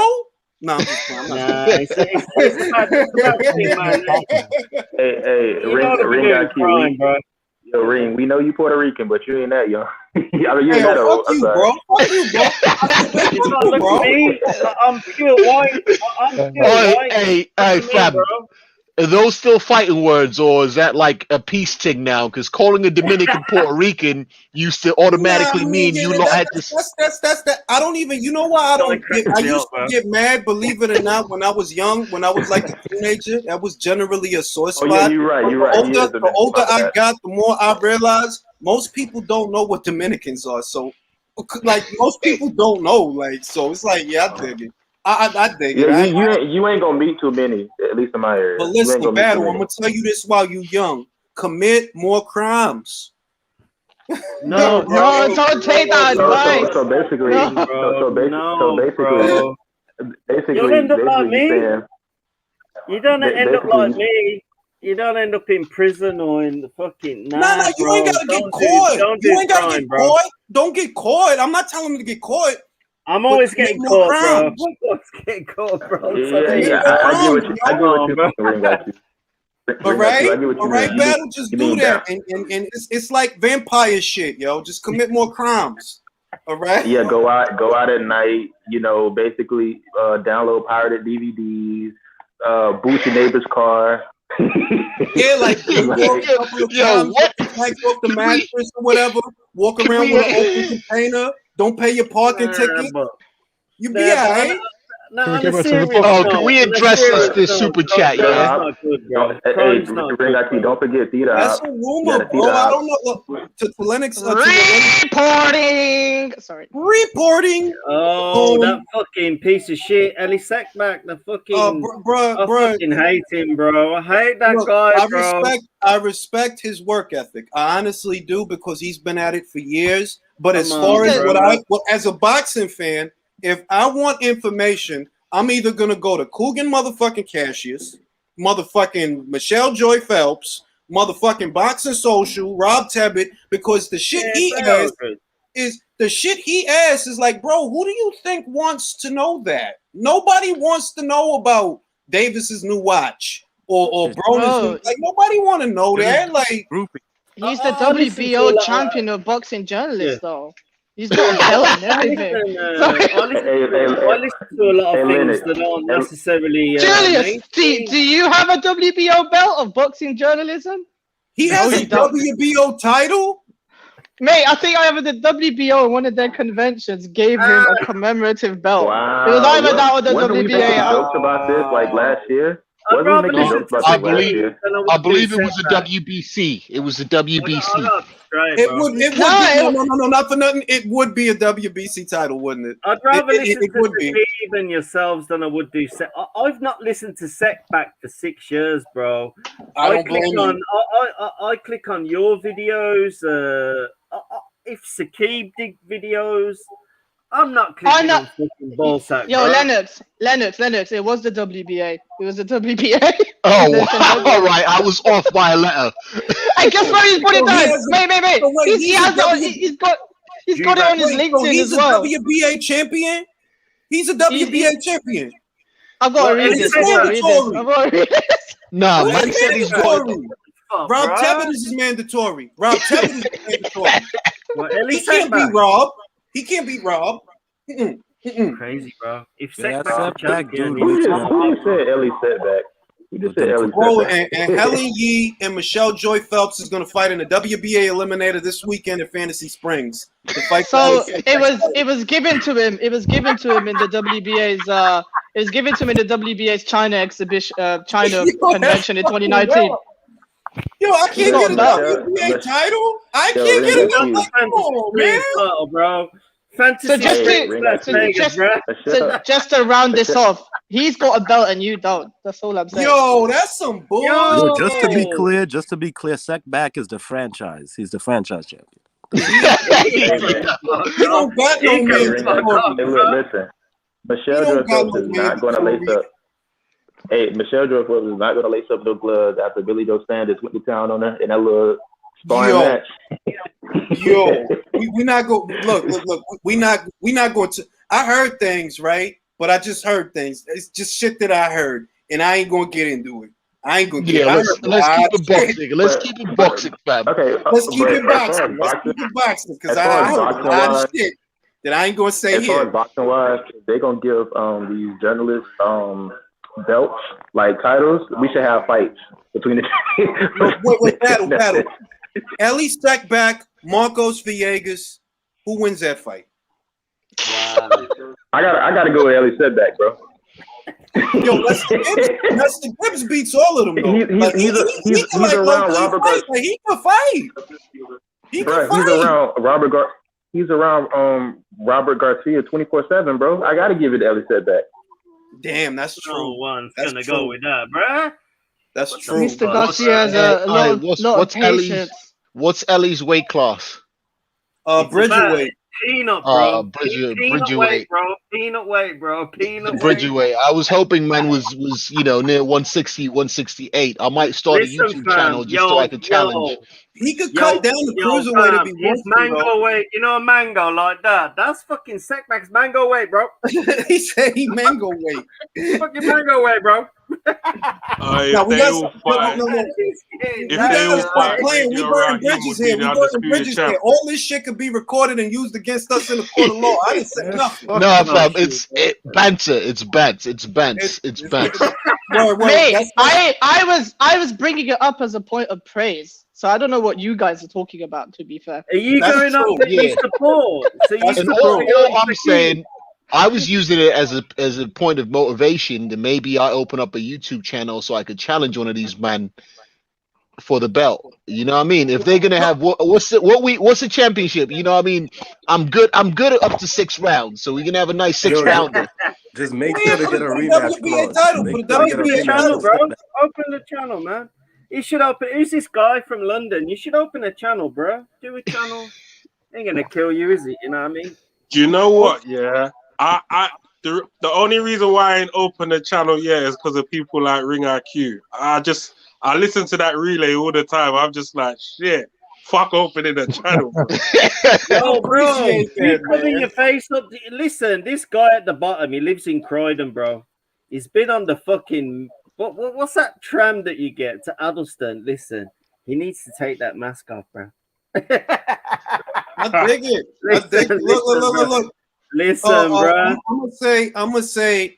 I think that honestly, hold up. I think that honestly, it's a good idea. Believe it or not, I think it's a good idea that the sanctioning bodies actually recognize journalism. It's just the fact that they recognized Ellie instead of Rob, instead of Coogan. Like, those is actual information channels that you can go to get exclusives. If I go to Ellie channel, it's not hate, it's the truth. What I'm gonna hear about is what is on Mikey Garcia's Taco. That's what he be talking about. Come on, bro. And you know what?